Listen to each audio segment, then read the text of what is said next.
you laughing at? Whoa, look, it's time to go viral. I'm homicidal, I'm killing all my rivals. I'm the man, shit, I put that on the Bible. I Spotify my target, cause you know I got the title. Hey, I'm a Mac 2. I told baby shake that ass like she Apple. She said it's real, so she got my name tattooed. House full, so I hit it in the back room. Whoa, baby said she needed now, peep the urgency. I want a little Kim before she had the surgery.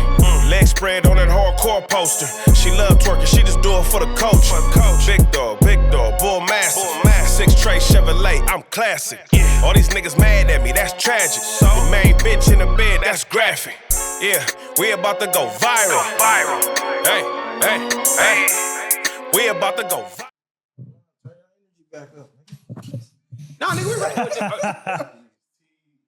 Nigga, clapper hanging on by a thread. Damn, nigga. Let it go like a nigga hairline. 200 million shit. Man. The dog chewed it up, huh? Man, gotta run that back. Nigga buff ass forearms. Gotta run it back. Hey. Good. What's the deal? We back with another one. What's the deal, Viral Gang? What's happening with it? Hey, man, we got all 4 in the building, man. Y'all know what's happening with it. Faraway boys in the building, man. How y'all doing? Man, what's up, cuz? I'm feeling like I'm on the island. I've been out here catching phase, cuz. Y'all niggas been on vacation, chilling. Nigga, knock it off. Nigga, I done been right here with this nigga. I'm out here catching phase, nigga, in the corner, back against the wall. Man, I was on vacation, and that's what he's talking about. Hey, listen, it's a new meme they posting where it's like this fat nigga posted like, yeah, when niggas get on the cruise shit, this is what we doing, getting seasick. Hey, that was me though, bro, not that long ago, man. Did a quick little turnaround in Mexico. It was cool, man. Kids was on spring break, showed them something different. Hey, but when I was on vacation, this is what I want to tell y'all. I grabbed this book. It's called Let Them. The Let Them Theory by Mel Robbins. You got to go up there and show them that. Nah, they can see from there. Yeah, hey, well, look, check this out. By Mel Robbins, man, she is dropping gems. I'm like a quarter into it. And when I say she is dropping gems in here about allowing people to show you who they are, so how they say we get a lot of haters, at this point, let them hate. We can't change their mind. Let them hate. That's what they go and do. Lead the way like Messiah say, bro. We gonna stay above the haters and we gonna keep it pushing. But hey, really, real talk, Viral Gang, I really want y'all to go check out the audio book like the homie Rod. He can't sit down and read. So check out the audio book. If you got time to sit down and read this book. Check out on YouTube. It has a synopsis on there. Man, please go check it out for me. I'm gonna definitely check it out. Yeah. Rod caught that straight. Yeah. Oh, God. That's my guy. Rod caught that straight. Rod said on the podcast. On some real shit, shout out to Mel Robbins. Yeah. But speaking of books, I want to talk about another book also. And they did a segment together, which was ironic because it was surprising to me. They had Mel Robbins and Wallow. He got a book called Fuck Them. And I'm only a chapter in, but surprisingly, the book is actually, from what I've read already, it's a good book.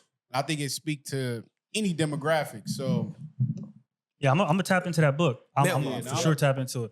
No, for sure, bro. It's to the point now. What's the book about? So, as what I'm getting is basically anytime you allow stress to get to you, don't allow it to get to you because you only control the things that you can control. You only can control how you react to things. So now you have to learn how to adapt with your feelings, facts over feelings, and understand that you are only in control of you. You can't make nobody do nothing. You can't expect you in other people, basically.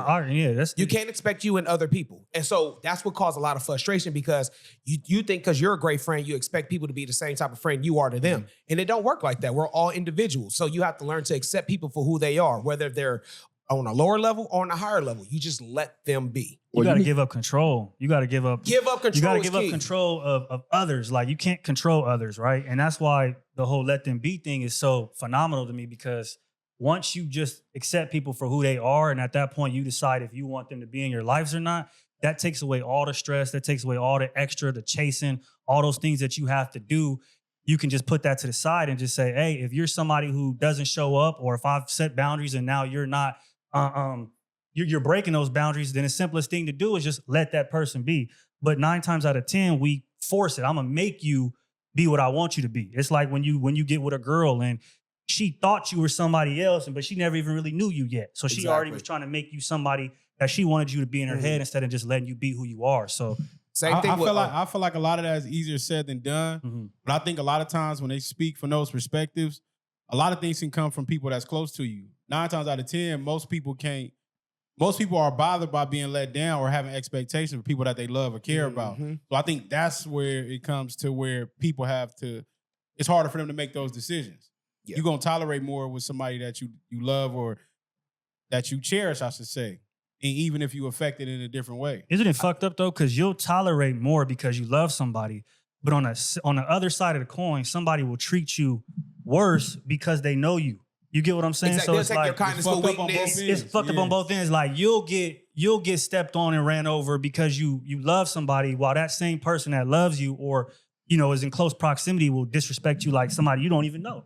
I also learned too, though, especially being a parent now, with your children, you got to let them be who they are. Some parents want to force their kids to do sports, college, whatever the case may be, and they do it begrudgingly, but then they start having a dislike to their parents. So at this point, you have to learn to accept your children for who they are. Not saying allow them to be nothing or losers. You have to guide them and anoint them to a proper guidance or a proper channel. But if your kids are going against the grain for what you're trying to do to them, then you have to start compromising and understanding like, okay, this is their life.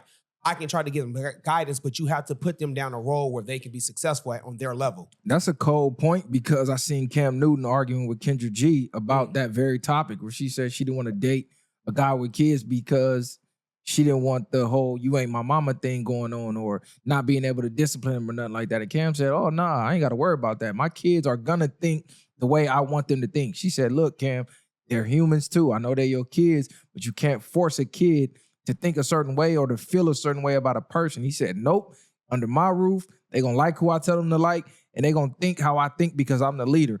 And at one point, you can lead them to the water, but you can't make them drink, meaning you can think what's best for them and tell them and show them and give them the resources and the opportunity and put them in the rooms and put them in the right environments. But ultimately, they still got to think for themselves and take that information and then apply it in real life. We done seen plenty of rich, wealthy kids choose to crash out and go hang out in the hood or choose to do drugs or choose suicide or, and they had every opportunity. So I don't think you can force a kid to think a certain way. You can try to program them and guide them, but ultimately they're going to do what they want to do, same way we did. My mama didn't tell me to do none of the dumb shit I went outside and did. She didn't even know I was doing half the shit. Neither did my pop. So I know just from remembering when I was a kid, you can't force a kid to think no type of way.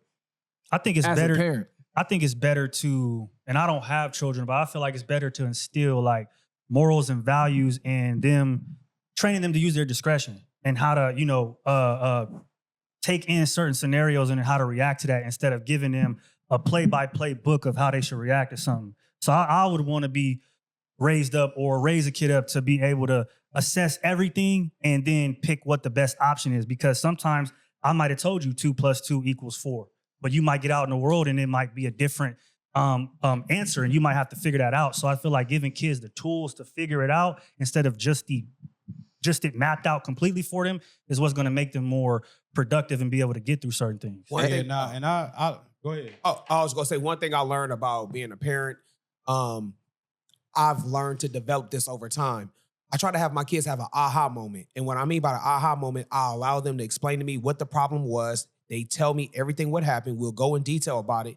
Then I'll try to tell them, well, what do you think we should have done differently? Then I'll allow them to come with a moment like, well, maybe if I would have did this differently. I said, exactly. Or if they don't get it, I will help them lead them to get to that correct answer. Then it's like, oh, aha, I see what you're talking about now, Dad. So now I'm not forcing them to think this way, but now I just gave them an option like, well, this is what you should have done in this situation. So now that you have this personal experience, because we all know personal experience is the best teacher, now it will stick to them longer because I'm not coaching or yelling at them. I'm not parenting at them. I'm learning with them and empathizing with their problem. Mm-hmm. And so they come to that together as we understand that that's their personal problem. Yeah, I just feel like you got to lace kids and you prepare them for the world. It's only so much you can do, but I think it goes back to Kali's point, and I agree with that. Far as you got to instill with them young core values. So even when they in their feelings about something and they're not sure about a decision, they can either go back to the words that you done already programmed them with, but them core values don't change.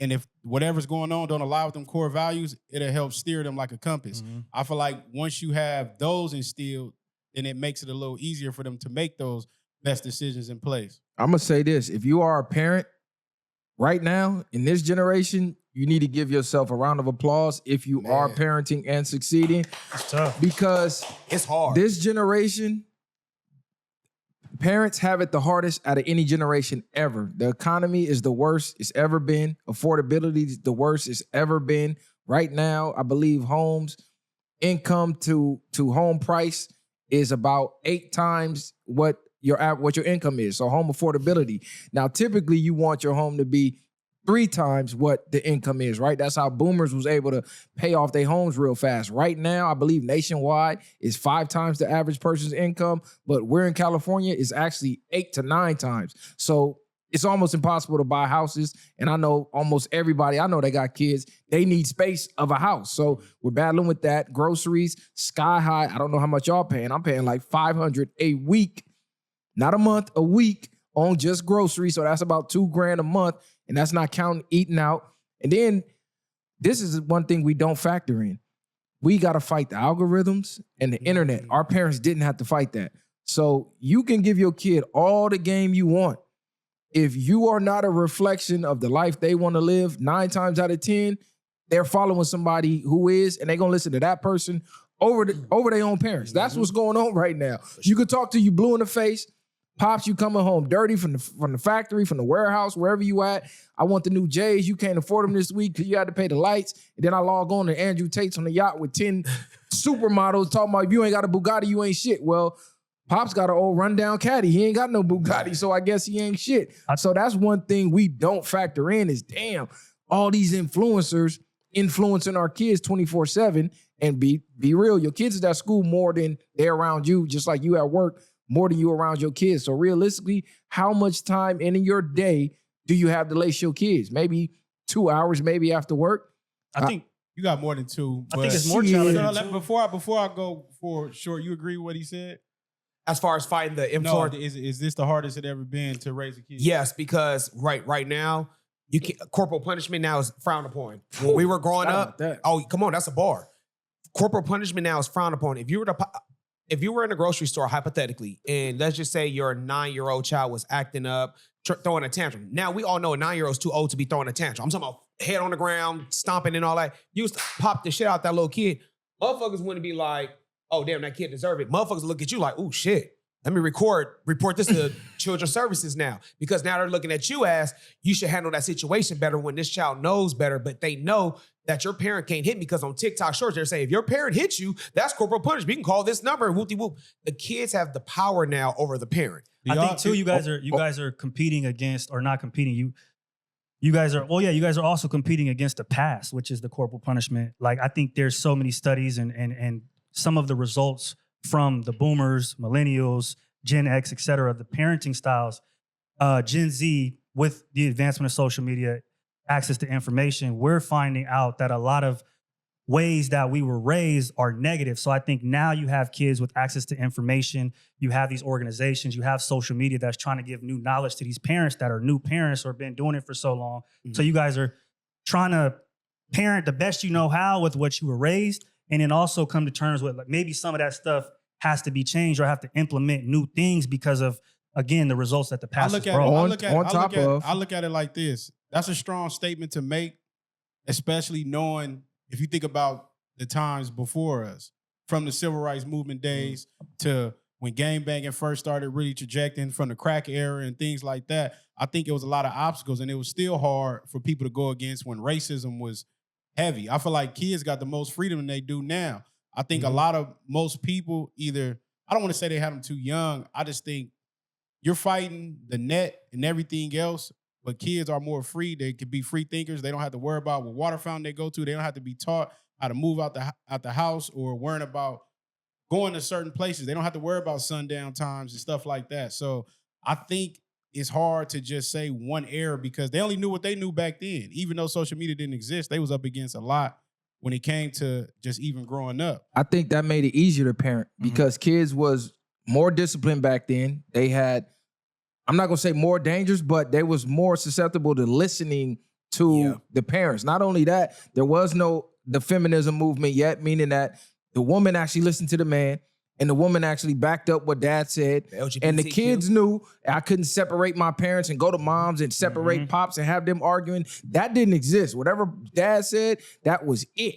Now you arguing with your kids and you arguing with your baby mama because she telling the kids they ain't got to listen to you because you ain't shit. So that's one factor that we got to deal with. On top of when your kids turn 12, they can go to the doctor and just do whatever and they don't got to notify you. That never existed in history. Medical record sealed. On top of the teachers are grooming your kids. Your kids can go to school, be identified as a he, her, whatever they want. The teacher gonna call them that and not have to notify you. So it's all type of outside obstacles that I think even gangbanging, even the crack era, even civil rights, they didn't have to deal with this type of shit. Like literally, we're getting programmed by algorithms. So imagine what the 6-year-old and 7-year-old, because everybody got smartphones. Yep. As soon as your kid can say, dada, mama, they got a fucking cell phone. Constant dopamine on that phone. The dopamine overload. And they were saying now, if you prevent your child to have screen time up to the age of 2, you have a better chance of having a smarter kid. So limit your child's screen time. But Kali, what you were saying about the old school parenting,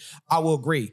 Corporal punishment can be excessive if it's done wrong, but I do feel like you need a fine balance. I do feel like certain things is butt whooping worthy, and then certain things are just worth talking about. I don't deserve everything resolves into a physical altercation, but certain things can.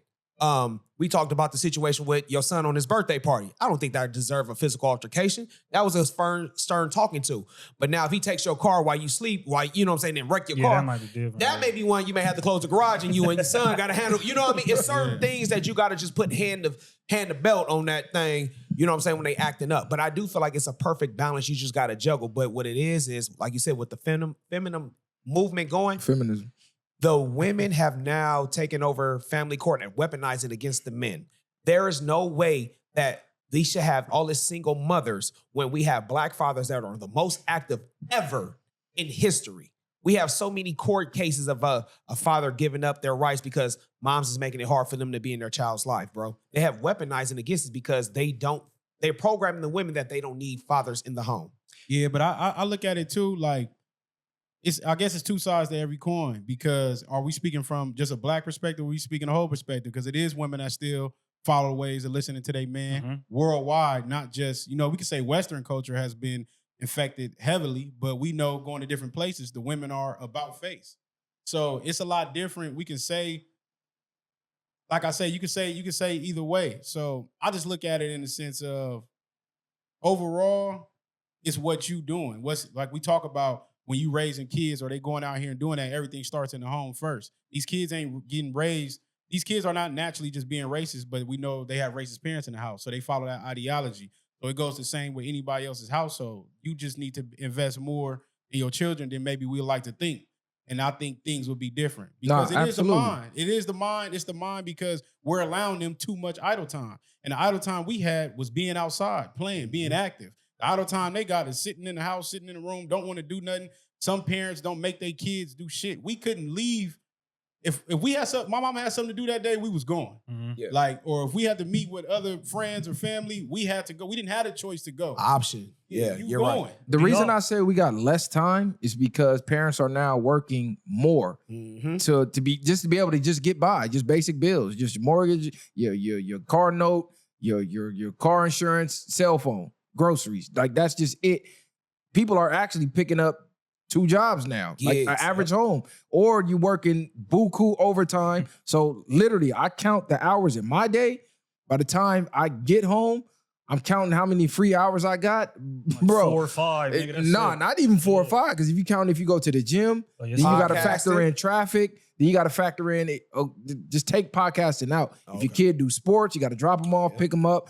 Dinner, you know what I'm saying? And trying to spend time with your lady or your man, and trying to spend time with the kids, homework. Like, bro, you literally may be lucky to have an hour. And then you still got to decompress your goddamn self because you're still mad from traffic and slaving at work all fucking day. So you ain't in no right state of mind to be coming to try to lace your kid up.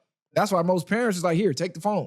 Yeah, let me get a second to decompress. But like we say, all that is excuses. Not saying excuses because you right about everything as far as the time and everything else. It's hard to manage that. But like you said, when you hit the gym, okay, you got a son. Now maybe you can hit the gym at home with him. That's some time spent that y'all could be having conversations. So it's different ways I think you can go about it. Not saying it's easy. Like you said, everybody need alone time. You need to decompress. But think about the families before. When we was growing up, everybody had about 4 or 5 brothers and sisters. Sure. So it was nowhere to go. Yeah, niggas on the couch, nigga. But they had a lot more on their plate dealing with all them kids. We got people stressing over one kid nowadays. That's true. But the biggest factor I do want to say is the living is way harder as far as expenses wise. So that does play a big part on a lot of families. And it's not only that, it's the fact that we're able to view other people live their lives at a great rate. Like back in the day, you might have only had a 1-bedroom apartment. Maybe you had 4 or 5 kids in there. And it was bad, but you couldn't get online and then see somebody half your age on a yacht. Like that also comparison. We don't factor in the mental toll. That's what I mean. If that's the case, we are teaching our kids and these children to be too materialistic. We way too materialistic out here. Anywhere I've ever been, that stuff don't even matter. Nigga. I agree. No Louis, no Gucci, no Benz, no Beamer. When you go to across the country or to certain states besides like the big ones, none of that matters. We allow them to. They get everything. They got all the video games. They got all the stuff. Like all the kids are too materialistic and comparing too much. Even if we we grew up without a car, but that it was a thought, but it didn't really bother me. You get what I'm saying? Like, or even when other people had stuff, that didn't really necessarily. Yeah, I wanted that, but it was like I know we can't get that right now. And I agree. And you got to look. The depression rates in kids is the highest it's ever been. Suicide rates is the highest it's ever been. Parents are now having to deal with, school shootings is the highest it's ever been. It's just too many different factors that's going on right now that parents of the past didn't have to worry about. Like if you was a dad, you had a daughter, keep her off the whole show, keep her off the pole. That's it. You got to keep your daughter off OnlyFans, Instagram, TikTok, like so many different apps, Twitter. You got to worry about fucking sex traffickers trying to lure your kids off the video games. Roblox. It's so many different factors that we got to factor in that our parents didn't. Is, hey, when you go outside, you walk home from school, you see a big white van, duck behind the car. Mm-hmm. You know what I'm saying? Don't answer the door for nobody. Walk towards traffic. Yeah. You know what I'm saying? Don't walk too close to the streets. And you walking with your sister, you walk on the outside by the simple shit. But how many of that is factored now? Because these kids don't even respect their elders no more. Like, don't even look up when they walk. Even go back what we was talking about earlier, like with the Cam Newton thing, where he was like, well, my kid's gonna do whatever I tell him and stuff like that. I don't agree with him in that, but that's what I mean about having certain morals instilled. I knew when you walked in somebody's house, you spoke. Yeah, like definitely. that was a thing. And you couldn't walk in my house without speaking to my mom. Exactly. That was disrespectful. Yeah. That was deemed disrespectful. So, but you made a point though, Masai, I wanted to say, creating time with your children, that is important. I realized that because I started doing that I realized I was having shorter time. So I used to take my son to the gym with me instead of not, creating that. Sundays, we used to do an hour of no technology, no TV, no technology. We either read together or we'll sit there at the dinner table and just have a discussion while we fold up laundry, ask how everybody's week was and what we're getting ready for week 2. You got to start creating that time when you get it. When we're going to the grocery store, I make my daughter sit in the front with me so she can start knowing directions because she's about to get ready to start driving now. So now I'm letting her know this is the freeway, this is the street you got to go. Now this is the grocery store that we typically will go to when I say, hey, meet me at the store here. Mm-hmm. So things like that, you got to start implementing them in your everyday life so you can create that bonding time with your family. Yeah. That's boss. Because I'm going to ask y'all too, or I'm going to ask all y'all, even being parents, do y'all think that people really take the time to learn their kids? Or are people so much on instilling them and lacing them that they're not even learning them? And when I'm giving an example, I mean, is like a kid could be maybe 8 right now, or let's just say a kid at all in general. He might want something. And we could be caught up like, well, when I was nostalgic, you know what I mean? I think, nigga, at your age, you should be doing this or doing that. Like we said, we live in different times. So we force things to when they be like, nah, I'm cool on that. And we'll force it on them. Like, you should do this or do that. Like, you got to try it. So I think a lot of times people can get caught up from everything else that we don't really see what's important and what's not. The fucked up part about kids being a kid is like you can only go as far as your parents can take you. So if your parents if they didn't read, if they didn't go to school, if they're not they're not trying to gain more knowledge or create more experiences for you, then you're really confined to TV, chores, and outside. What's the neighborhood? Yeah. Whereas you got other parents who say, hey, we want to put you in extracurricular activities. We want you to play an instrument. We want you to go hang out, do all these different things to create that for you. But that's the unfortunate part about, being a kid is like, you're not really in control all the way of your growth from the ages of 1 to, 12 or something. Yeah, like you at that point, you're conscious enough to realize you're not making the decisions, but some of the damage has already been done. You said the question was, do parents are trying to learn their kids or just lace their kids with game? Yeah, are parents spending too much time more so just telling them what to do instead of learning them? Just in the sense of what I mean is like knowing your kids. Yeah, so like you said, you might spend some time with them of doing something they don't like to do, but you think is good because you spending time with them. So I'll speak from my personal perspective. I was doing a lot of lacing because I was overcompensating to being a father because I didn't have a dad growing up. So I was doing the things for my son, or I'm gonna say all my children, but I'm gonna really speak for my older son because he's the oldest. Right. I was doing the things with him that I thought a boy is supposed to do with his son because I was liking that as a father. As a child growing up, I wanted that in my dad because he was unfortunately passed away when I was 4. So I was trying to overcompensate with him the things that, okay, I remember when I was this age, I wanted to have a dad to do this with and all this and that. And really, for him, not everything I was doing with him was what he wanted to do. It was, I was living vicariously through his childhood from my missing out. So once I realized, once he started getting preteen age, like, hey, Dad, I know you like it, but can I sit out? I'm like, damn, why? I thought you like doing it. He's like, well, I like doing it because you like doing it. But so that's when I realized, okay, well, if you don't like doing this, what is it that you want to do? So once he was able to start telling me his likes, I stopped lacing and started listening to him, then started lacing in what he likes. So whatever he tells me he like to do, I'm lacing him now. Okay, well, if this is what you want to do, this is what you need to start doing to make this better or this experience much more memorable. I'll say for me, as a parent, it's a fine line because realistically, if you just let a kid just do whatever they want to do, they're going to turn out fucked up adults because kids realistically don't know what they need to do to be successful adults. You do for the most part. So it's your job as the leader to, hey, I know you don't want to do this, but guess what? Being a successful adult is what? Doing things that I don't want to do, but I got to do. That's not necessary. None of us want to go to. I know what you're saying, but what I'm saying is a lot of the things where you be like, okay, I'll make my kid do this, to spend time with them to this. Sometimes you got to make them challenge themselves.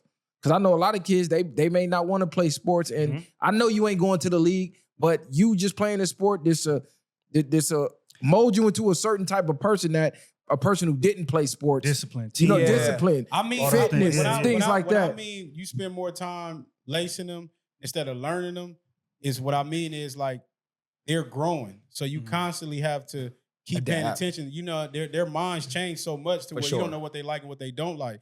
And what I mean is to a point where if you're not learning them who they are, that means it's going to be harder for you to love them the way they need to be loved. It's going your daughter might need to hear, like we talk about words of affirmation. She might need to be told she's more beautiful. Yeah. She might need to be told she's more things. And you pay attention to what, but your son might just need action. Your son might need other stuff to where he learns things differently also, or things that make him more comfortable with you. So I will say one thing. Learning that in that way is anybody that got kids, you can attest to this. Your kids ain't gonna tell you everything. No. It's like you'll learn stuff about your kids that you never knew about from family members. Your sister might come and tell you, hey man, your daughter said this, your son, like what? Why the fuck you didn't tell me that? That was something simple. That's just the mind of a kid. You got to think when you was a kid. You wasn't just telling your pops or your moms everything about you. It might have felt more comfortable. I'm going to go tell auntie, she cool. I'm going to go tell uncle. So you also got to have that community to learn your kids. Because if you think you just finna learn them with just you, I got a wake-up call. Do y'all think that it's harder to raise a boy or a girl? I'm glad you said that. A lot of people say a girl. I was having this conversation with my girl the other day, and I'm like, I low-key think it's a boy. And the only reason why we don't say that is because a boy is just like easier to neglect. Like you could, like even how, just get him whatever, or get him, food or get him the toy or he'll be all right. However, that's kind of the sentiment when it comes to young men and boys is like, he'll be all right. You can kind of put him to the back burner a little bit while you go and worry about other stuff because or you think at least he will be okay. But I disagree. I was going to say, the only reason why I disagree with that is because a father's going to always love his daughter and be his protector until she gets married. One thing Viral said episodes ago, this is when he was doing Battle of the Sexes. Woman main prize is to get married. So if she has a loving father, he's going to always be there to protect her. She can always move out, come back home. Your son, you got to teach him how to be on his own. That means he has to face the pressure of millionaires when he's a teenager. He has to face the pressure of being adequate enough to find a woman that's going to love him, to receive that mother's love within a woman. It's only so much I can do for my son once he get a certain age. It's like the lion pride. Once he reaches sexual maturity, he gets out the pride. He has to go figure out on his own. With your son, you got to give them the most game as possible so they can be successful adults, because the pressure becomes on as soon as they become 18. So you're saying it's harder to raise the boys. I got a son and a daughter. 100% harder to raise a daughter, period. I don't care what nobody say, 100%. Boys is way easier. And it's not even just because they easier to neglect. They just connect with you as a man differently. First of all, they want to be you. If you are any type of a role model, your son wants to be like you some form or fashion. On top of, it's easier to connect because y'all both males. Your daughter, them hormones are real. I don't care what nobody say. When that period hit, it get real. Everything changed. Like before that period hit, y'all would be best friends. She'd be like a little tomboy and everything. But once she start growing into that woman, that shit is different. She waking up crying sad. You don't even know why. She don't even know why. Then she happy, then she mad. Like the mood swings. You think your girl got mood swings. They could try raising a daughter and trying to figure out what's going on, and she's telling you, I literally don't know. But viral. But that's where my point is. I don't think one is, I can't say, but if I had to think, I don't think one should be weighed more than the other. I think most people just don't want their daughter to be out here and be fast. Well, of course. No, I think he means which one is harder to raise, not which one you love more. I think it's harder to raise men. You love more. I'm saying I don't think either one. Like raising a kid is raising a kid. No, it's not. Yeah, you can say that, but then it's people that got daughters that damn near still the daughter want to be like daddy's girl. They say daddy's girl and all that. Do you see like what's that Kobe and Gigi. Yep. Rest in peace. She wanted to do everything Kobe did. Because she was a daddy's girl. And that's all I was trying to say. I think you proving my points, because with your daughter, with her emotions, you'll be a lot more compassionate with your daughter than you will with your son. What I'm saying is your son, he can come to you man and man, but it's kind of like you'll be like, man, bro, he's going to be all right. He will figure it out. With your daughter, if she was to call you distressed, you go stop what you're doing. Not saying you want to stop doing with your son, but with your daughter, it's going to get that little more extra attention. You have more of a listening ear to your daughter. For your daughter, bro. Because let's be real, you are your daughter's protector, my nigga. Not like that. I am. You're everything for her. But I listen to my son too. Matter of fact, me and my son talk more than me and my daughter. Like my son had just started a conversation. My son had just just start talking, whereas my daughter, I gotta go start the conversation. It's way different dynamics. You gotta watch the tone that you talk to your daughter versus your son. But that's what I'm saying. What I'm saying is you're consciously understand. That's what I'm saying. I think it's harder because with your daughter, you just say, I gotta watch my tone. you're setting all these boundaries and details with your daughter. That's what I'm saying. You're dancing around to be a parent to your daughter. What you just said, my son just started talking to me. It's easier. It's harder to raise. But that's what his question was. Which one is harder? It's harder to raise a girl. To raise a daughter. I think it's harder because you have to, as a man, like how you said, you didn't necessarily grow up with a father. You have to channel things and grab from places that you might not have. You might have to pour something into your kid that was never poured into you. Obviously, that's both male and female. But being a man and then having to do that for a little boy, I feel like is harder than a woman or a girl, because again, there's that emotional aspect. I feel like with a dad and a daughter, the biggest deal is them turning into a woman more so than with a dude. It's like they got to be a decision maker. So I feel like it's harder to make someone a good decision maker than it is somebody to kind of just be courted. So do y'all think it's harder for males to raise little girls and women to raise little boys? I think it's harder for a woman to raise a boy. It's harder for a woman to raise a boy. I think it's harder for a woman to raise a boy. Harder, 100%. But is it harder for a male to raise a daughter? No, I meant to say, because I said it's harder to raise a daughter. I meant to say it's easier because what I'm saying is your daughter gets your undivided attention. You'll be more detailed with your daughter. You're giving your daughter more. He got 2 kids. I think it's easier to raise kids as a dude, period. Because you just got that, hey, settle down. It's time to settle down. It's not easy. Don't get it fucked up. No, I'm not saying it's easy. What I'm saying is it easier for the mother to raise the daughter or the father to raise the son versus a son raising a daughter and a mama raising a son? Yeah, it's going to be easier for the dad to raise a daughter regardless, because even though you're not a woman, you know the qualities of what to look for in a good woman. So you could still tell her and instill those versus women. I can't tell you how to be a man, period. One, you're not even going to respect it once you hit puberty. Two, if your daughter is a daddy's girl, she gonna look at your word like God anyway. Like you said, Kobe and his daughter. So she's gonna listen to you for the most part. If you ever dated a woman who had a father in her life, totally different experience than one who didn't. Yeah.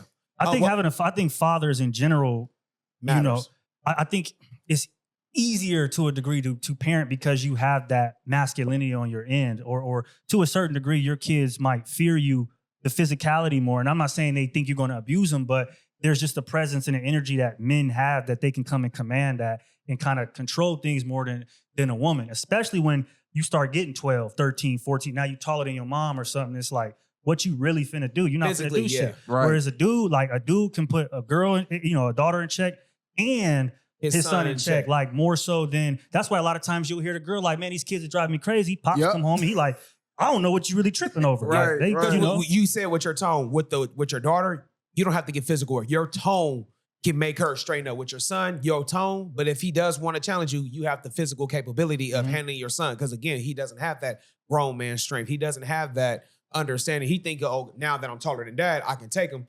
Nah, bro. Let's get in these boxing gloves or let's go to the gym. Let's rest. Whatever you want to do. Let me show you, young pup, while you a kid. Even social media, like you got to factor that in. Women have to deal with not caving to the thirst trap.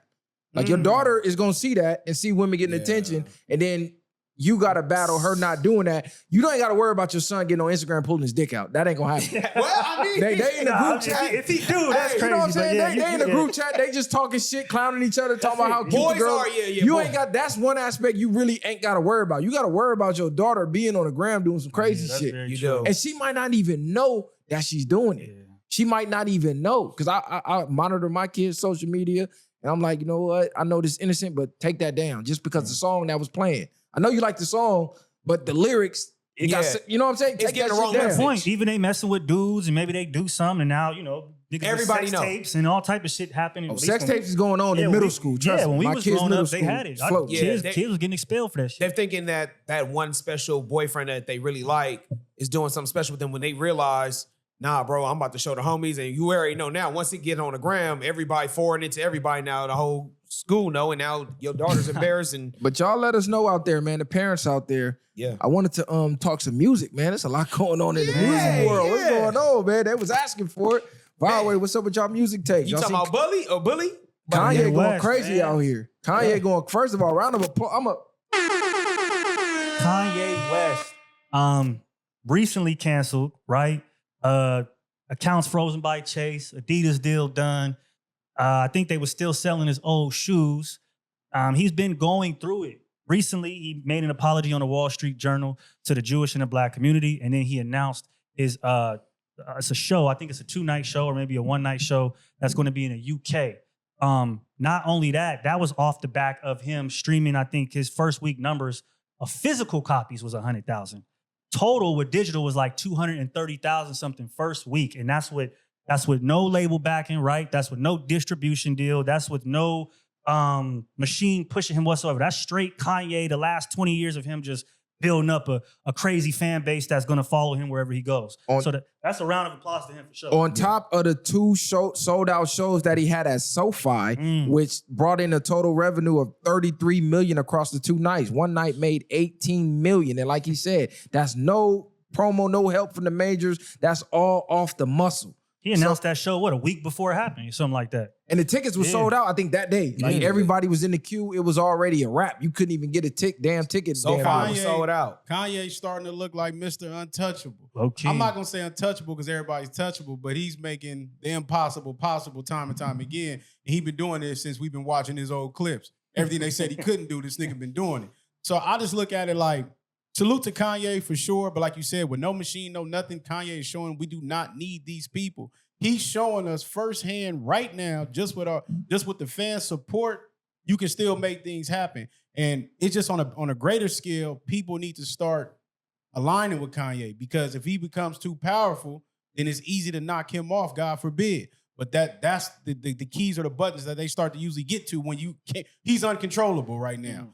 Or he might be controllable, or it might be smoke and mirrors, because we know, or he's playing chess for real, making y'all think like, yeah, I'm gonna apologize here and there, or get in line with the Jews and do certain things to the point where he like, I'm just finessing the game. keeping y'all up off me for a second. I just think Kanye is way ahead. Like he said, I'm not right. I'm just not right now. And y'all just ain't catching up. So he's showing us right now in real time. Kanye he's stepping. I'm not going to lie. I was concerned because he was very apologetic. I thought it was going to be Ye holding back. But once I heard the intro, that King, I was like, okay, I like it.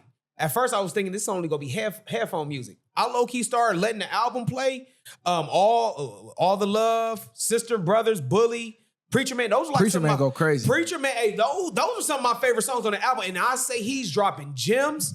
He's speaking to future Ye right now. He's featured to anybody like right now. If you gang Goofy right now, you will catch up in a few years because he was dropping game in this album. 80,000 people, 80,000 show up to these tours both nights. And the set, whoever dude who designed that set, that was the craziest concert set I ever seen with him standing on top of the world. And it looked like it was flat earth, low key. Yeah. That shit was crazy. That was different. I didn't necessarily, for me, music wise, Bully was okay. It wasn't the greatest thing I heard. I'm not saying he has to drop a crazy banger every time, but I think he's missing some things. He's missing Sci-Hi the Prince. He's missing I forget his name. He's a producer. He works with Travis Scott and a couple other people. But there's people who are key to his team that in this go-around he didn't have compared to Vultures 1 and Vultures 2. I feel like you can kind of hear that on some of the mixing, some of the mastering. Those things, it does sound a little bit different. Sometimes his voice is a little like not as animated. I don't know if that's what he was going for, but I can tell that because of his antics, he doesn't have everybody with him. So maybe the next go around. You think it's the antics, or you think you stuck more on trying to just hoping the album was like the other album? No, I think it's the antics because I think multiple people, Ty Dolla $ign, Sci-Hi, multiple people have had to distance themselves from him to not get the backlash as well. And that, I think in turn, that's made his music suffer just a little bit. That's a problem though, because why y'all not standing with him? Because all of them, they standing together right now. That's why Pepsi is pulling out and all these major corporations, they pulling their sponsorships out. They blocked the man from going to the UK. So the Home Office blocked Kanye from traveling to Britain, saying it would not be conducive to the public good because of anti-Semitic comments that he's made. My question is, all of these anti-black comments that's made every day, why we don't see the same reaction? Exactly. Why we don't see sponsorships pulled? Why we don't see people getting blocked from coming to certain countries and they on stream saying the N-word all day, every day? That's why I done said it a million times on this show. Black people need to get on code like the Jews. Them niggas don't play. And why? And the Jews don't play, bro. To even highlight your point, why people don't be outraged when we watch our people get treated the way they do on the biggest scale there is, and we watch it. And then we have conversations. You get people they happy for them, but ain't, like you said, ain't nobody gonna stand with them. Why ain't Pepsi being boycotted like everything else was? Target and all that stuff. Over DI, and y'all ain't got nothing to say to Pepsi. Exactly. And y'all think this because it don't affect y'all, but it's bigger than that. It's bigger. It's the attack on us as in general. They say freedom of speech, but he can't speak his mind. You know, he keep finding a way, and they keep trying to shut him up. So it's like, but then y'all let the media influence y'all and thinking this man is crazy. Yeah, he's still crazy enough to believe that whatever he's chasing is gonna happen. And this is all over words too, by the way. He didn't physically harm anybody. He didn't damage anybody's property. This is literally over words. All of this is happening over words. And he's showing y'all we don't need them long as we got each other, because he did this on his own. Now imagine if Jay-Z stood next to him. Imagine if 50 stood next to him. Imagine if all the moguls we got was standing next to him. Like, oh, y'all pulling y'all sponsors? We finna sponsor them now. We build our own network. And we not even gonna press play on this because we got connections with him. They making us money. You making us money. We gotta just let Kanye do Kanye. And this is how we take the control back. But of course, most people weren't about their own sponsors. Most people weren't about... Nobody really cares about the betterment state of our people. Facts. For the most part. And I think that's the biggest thing. Once you get your chips and dip, you dipping for real. Sure. Like niggas don't care. They getting up out of here. Like that's all it be. And it's just like we see it time and time again. It's like us as a people, we are, when they say cancel culture, we are the cancel culture. Mm-hmm. There is no, but you obviously we see you can't be canceled for real unless we cancel you, unless they delete you in real life. Outside of that, we make what's cool and what ain't. I forgot what song on the album he said, but he said if there were more yays like me, we would change the game. I forgot what song it was, but he said it on this album. But I'm learning with this anti-Semitic thing. You don't even have to say anything hateful towards them. You can just disagree with them and they consider that anti-Semitic. And that's the point where I'm getting to the point where it's like, damn, we can't even disagree. If I don't agree with you now, am I anti-Semitic? That's the world we live in. And that's the world we're living in. So we need to have that same energy. If you don't agree with us, are you anti-black? You get what I'm saying? Why don't we have that same principle? Right now, we should be supporting Ye now at this point because he's showing that, hey, you see, I apologize to him. They still not messing with me. So now, at this point, what else more does he have to lose? He going all out, and they still supporting him, bro. Home of the brave, land of the free. What a joke, man! It's hilarious. Ain't nothing free out in this motherfucker. We Not the a most goddamn taxed, thing. Most everything. They talking about taxing for air right now. You can't even freely have a conversation. Nigga. New retirement age went up to 85. I don't know if y'all seen that. Nigga, I told y'all 3 years ago. We said that you work till you die. How the fuck is retirement 85 and life expectancy 75? Yeah, 79, I think. It's 75. Yeah. Come on, 75 for the niggas. Yeah, 75 for me. Yeah, Top a few off for the niggas. Retirement is the American dream illusion. The Nazarene dream. Word to pack. It's an illusion. They got a thing. You're not retiring unless you bringing in 5 incomes that's bringing you bread. Outside of that, if you ain't got 5 or more incomes, you're not getting rich and you're not retiring. Retirement at this point is basically, you know, when you take a donkey, you dangle that carrot in front of them and they think they're going to get the carrot, but it's like, it's so close, but it's not. But they're constantly just walking, working while they're plowing the ground. That's what retirement is. It's the carrot dangle in front of you that you're never going to get. I seen on Twitter today, like, man, like, because they've been talking about the whole aliens, you know, the UFO disclosure. And he like, just let it happen. I got a shitty apartment or a shitty job. Let them go. Bring Independence Day up. Let's just get it up, Scotty. You know what they doing to us? Paradise. Oh, slowly, nigga. Hey, shout out to what is her name? That's why we was gonna talk about that. No, I fuck with Sinatra, bro. Sinatra is a. I never liked her. Yeah, I love her. I love Sinatra, bro. Sinatra's the one that blew up the thing. Yeah. But she did it because, you know why? Ever since she lost her child, she pretty much was dead herself. So she had a power control at that point. Either look, I tried to tell y'all didn't listen. So I can create this world and I can destroy it if I want to. She never created the world though. Well, she had the money and the funds to do it. She had the engineers doing it. No, the son did it. That's why he came back. Was that really her son? That was her son. That was her son. I thought that wasn't because remember when the world blew up, she was holding her son in her. No, that was her in her what do you call it? It's like imagination. Because you see, she's walking on him and shit's falling out the sky. Yeah, remember on the little horse thing. That was where she, in the beginning, she was with him at that time. He was riding the horse and stuff like that. Okay. Yeah, so she was just replaying stuff and then finally probably offed herself for him. But no, she didn't off herself. That's when she had to put the nuclear. To me, that showed that she was already dead. Herself because when she did the thing, she couldn't get out. Yeah, because they had to close the door. Thanks for the spoilers, niggas, because I did not finish it. Hey, you niggas crazy, well, he ain't got enough free time. I can't wait to spoil the next show. I can't wait. He say, wait, I can't wait. These niggas went crazy on, didn't he? Hey, listen, niggas ain't doing their homework. You ain't doing your homework. They building the underground bunkers. Be on the lookout. You ain't did your homework, bro. What homework? We just discussed it. Prepared. You get embarrassed. We didn't even discuss this. Wasn't even on the topic list. 12-1 on the internet. Well, we hope this. Hey, we didn't even discuss this. I'm gonna say this though. Retirement was a lie sold to the people, so you will not revolt. As long as you see your 401k at the end of the tunnel, you'll never revolt and fight back. Because all you're gonna do is say, damn, I got 20 years left, 15 years left, 10 years left. Boom, you wake up, now they got a thing called unretirement, where the retired are now unretiring and going back to work because their retirement is gone due to inflation. I think a lot of people due to inflation. Even the idea of retirement, I think we got to change you got to cultivate your mind on what you think retirement looks like. Mm-hmm. And I think it looks different for everybody. I just think I think you got to work enough to work your way out of your situation to where you bringing in more incomes and you able to live. Most people want financial freedom and you will be a lot more happy, I would say. So I think, because you think about billionaires, they still working. How old is, and I don't even want to use him as an example, but you got the Mark Cubans, you got the certain people that's still working, but they living how they want to live. And I think that's where you never gonna really be able to retire until you old or in a home. You know what I'm saying? Or you check out.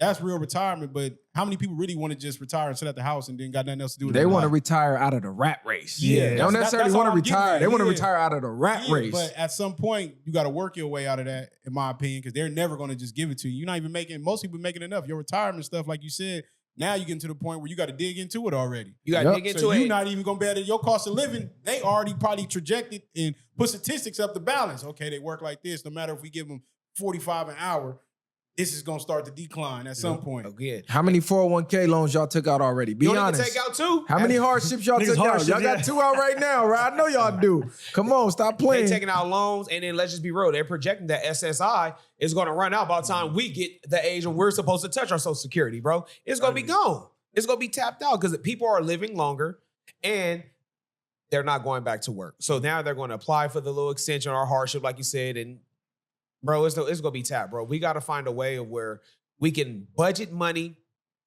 have a expense where we're living like twice below it, which is impossible to do right now because everything is so high. So how do you cut the cost when everything is going up? And I had a question for y'all since we on this right now, and it kind of ties into what we talking about. Is success in America designed for everyone or only a few who understand the system? Only a few that understand the system. system. Few understand the system, and a few who are dirty enough to not play by the rules. That's really what determines, I think, success on that level, if that's what we're speaking about. What do you define success as, though? It can be different for everybody. Because it look different for everybody. That's very true. Well, I'll say financial freedom where you can get out the rat race. I think that's considered success. Well, success from a capitalistic standpoint of view would be like a Warren Buffett, a Mark Cuban, somebody with a lot of money who has a lot of businesses and they're able to, they're not trading their time for money. I think that's what we would be referring to, right? Yeah. Because you got some people, they just want to farm, they just want a couple animals, they just want to be able to grow their own food and live off the grid, and that's success to them. They don't want the Warren Buffett lifestyle, but we'll call them crazy. Yeah, but it's a lot of people that want that can't get that. Mm-hmm. So that's what I'm saying. Is it I think success for most people will feel successful if you could just cut their expenses in half. Like if you could just make a nigga's rent $1,000, which sounds crazy, make gas $2 again, right? Make food cheaper. People would immediately feel happier because it'd be like, man, my little money that I got wouldn't necessarily be as bad. I think a lot more people would feel more successful than they do right now because you got some people making 150 grand that you shouldn't feel pressure unsuccessful if you went to school for 4 years, you have a good, or 5-6 years, you got a good degree and you're making 150, 200 grand. In California, you do. You shouldn't feel that way though. You know what I mean? So this is why I think is what I'm getting at is that I don't think it's designed for everyone. Like we said, you here to work until you basically check out. So the system can't be designed for everybody, even if people want to be farmers. It's the people that don't want to do half the stuff that they're doing right now. So I feel like it's designed that way and it's not for everyone. But then you got the people that might be, they're good in stocks. They're good in day trading, and they're good in those departments where they feel like Trump is making them money. Shout out to the day traders. It's like because Trump is making them people more money. Like, so they might not look at Trump in a bad way, but then everybody else look at it like, nigga, you raising everything. But he like, when Trump is talking about making money, like we was talking about before, it's to those type of people that does the things that he's into. But if you have no knowledge about that, you're going to be stuck in these rat races because you don't even know where to start to get out. Yeah, he was raising money for his wealthy buddies. It wasn't for the people. So everything that he promised, it was for them because they're the only ones benefiting. They got all the tax cuts. They're getting all the insider trading info. You're getting fucked. Us, the common people that's out here just working, you know what I'm saying, blue collar, white collar, whatever, we're getting fucked. Because white collar, that's finna not even exist thanks to AI. Them jobs is cooked. Who just let go of about 30,000 people, I think, a week ago? Was it Mike? It wasn't Microsoft. It was a couple companies. I forget. They just did a huge cut. They went, like 60,000 people went to sleep with a job, woke up to an email, and now unemployed. AI took all of their fucking jobs. Maybe from like an ideological standpoint of view, is capitalism, communism is the only difference, the illusion that you're able to make as much money as you can. Because when you really think about like communism, right, it's a controlled income. Everybody gets a stipend or whatever it is. Whereas in capitalism, like you just said, right, we have the belief, or we're under the belief that we can make as much money as we want, right? We can have as many business, we can get as much as we can.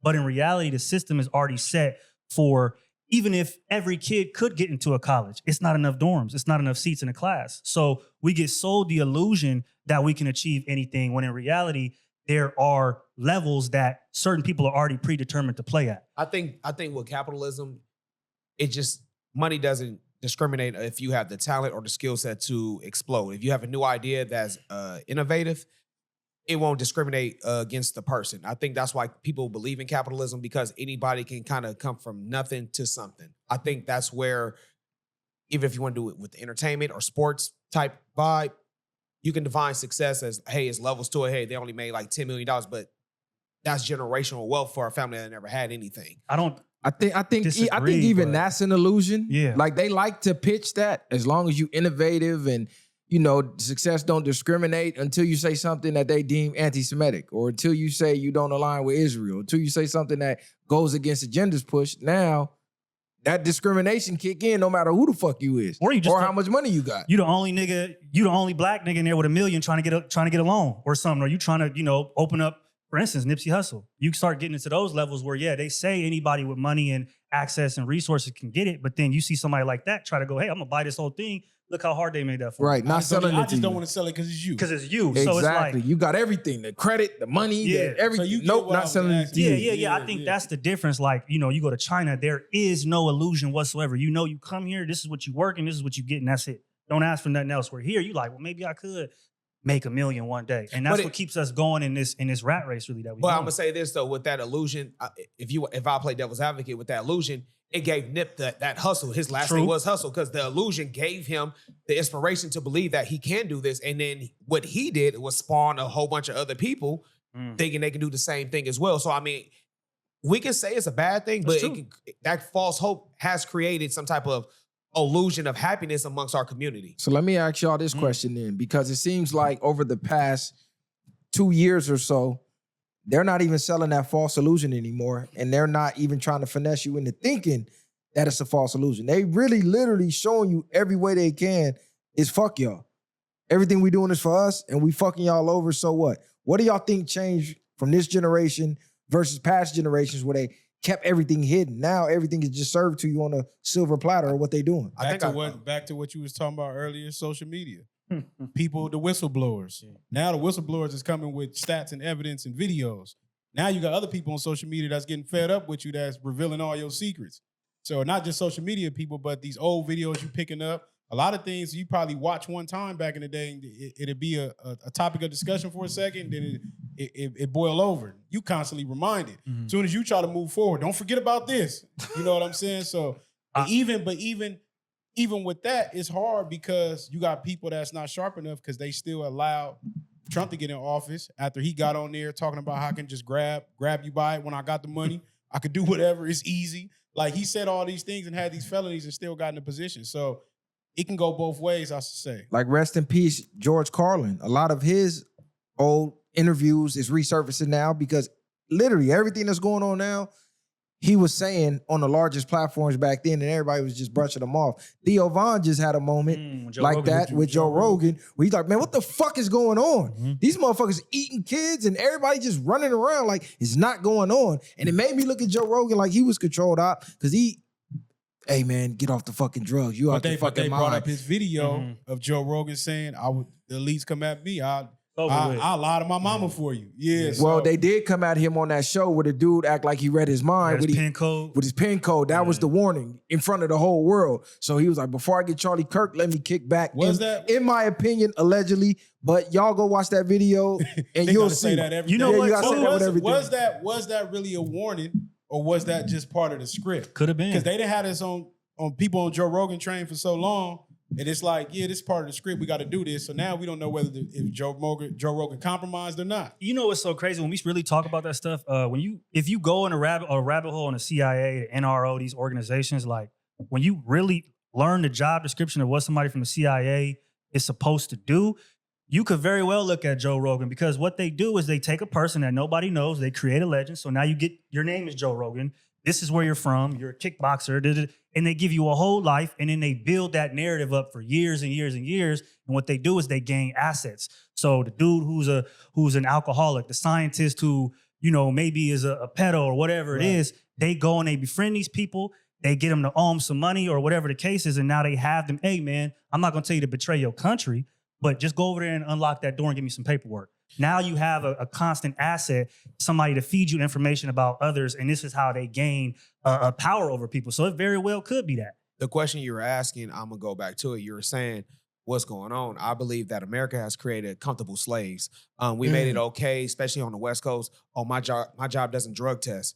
Oh man, you know what I'm saying? When I get off of work on Friday, I'm gonna go hit the bar, have a drink with the homies. I'm gonna spend my little extra bonus check on maybe, you know, taking the family out to eat. I'm about to order the fight. I'm gonna have this, like, you got so much distractions going on that we're being content that we don't want to do the uprising. We are so grateful and thankful for just being happy slaves. We go to work, we get just enough peanuts to you know, cover our stomach. We got shelter and we got transportation. Our kids are okay.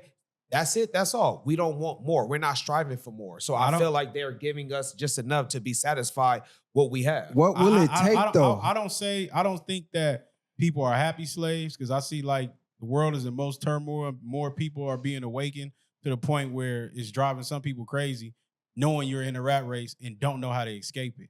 I think that's one of the biggest things. It's like being in a maze. You know you're in a maze, but you can never figure your way out. So I think that's where people are at.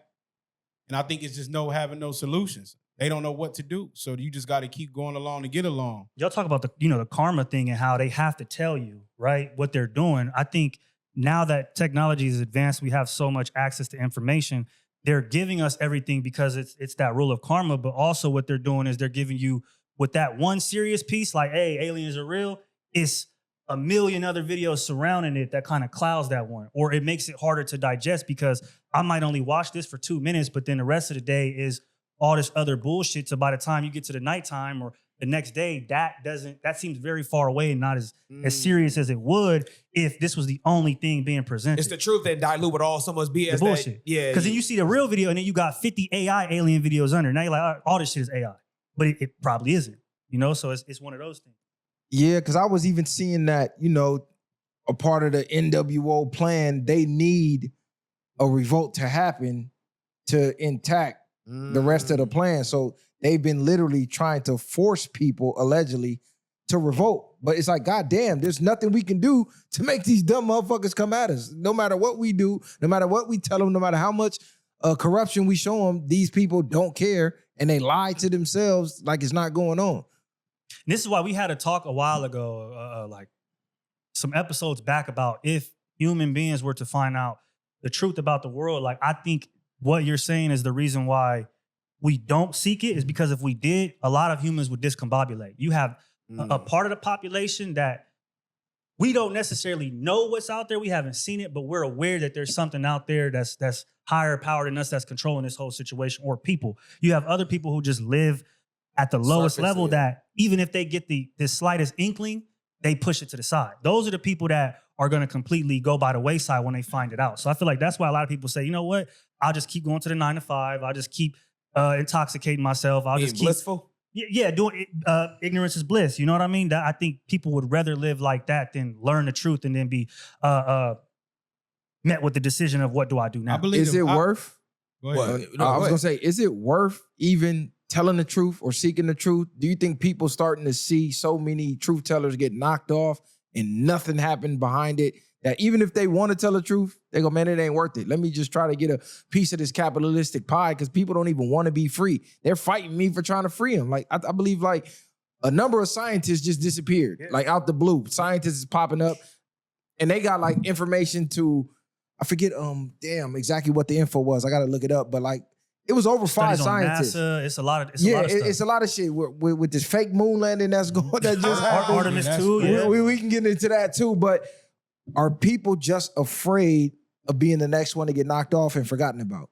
I think a little bit of that could be part of it. I don't think everybody cares to be a truth teller. I think most people just care about, like we said, just getting to the point where they're financially free and they don't have to worry about nobody, or even just live a certain way. And I also think that they need to reevaluate the 40 hours a week thing.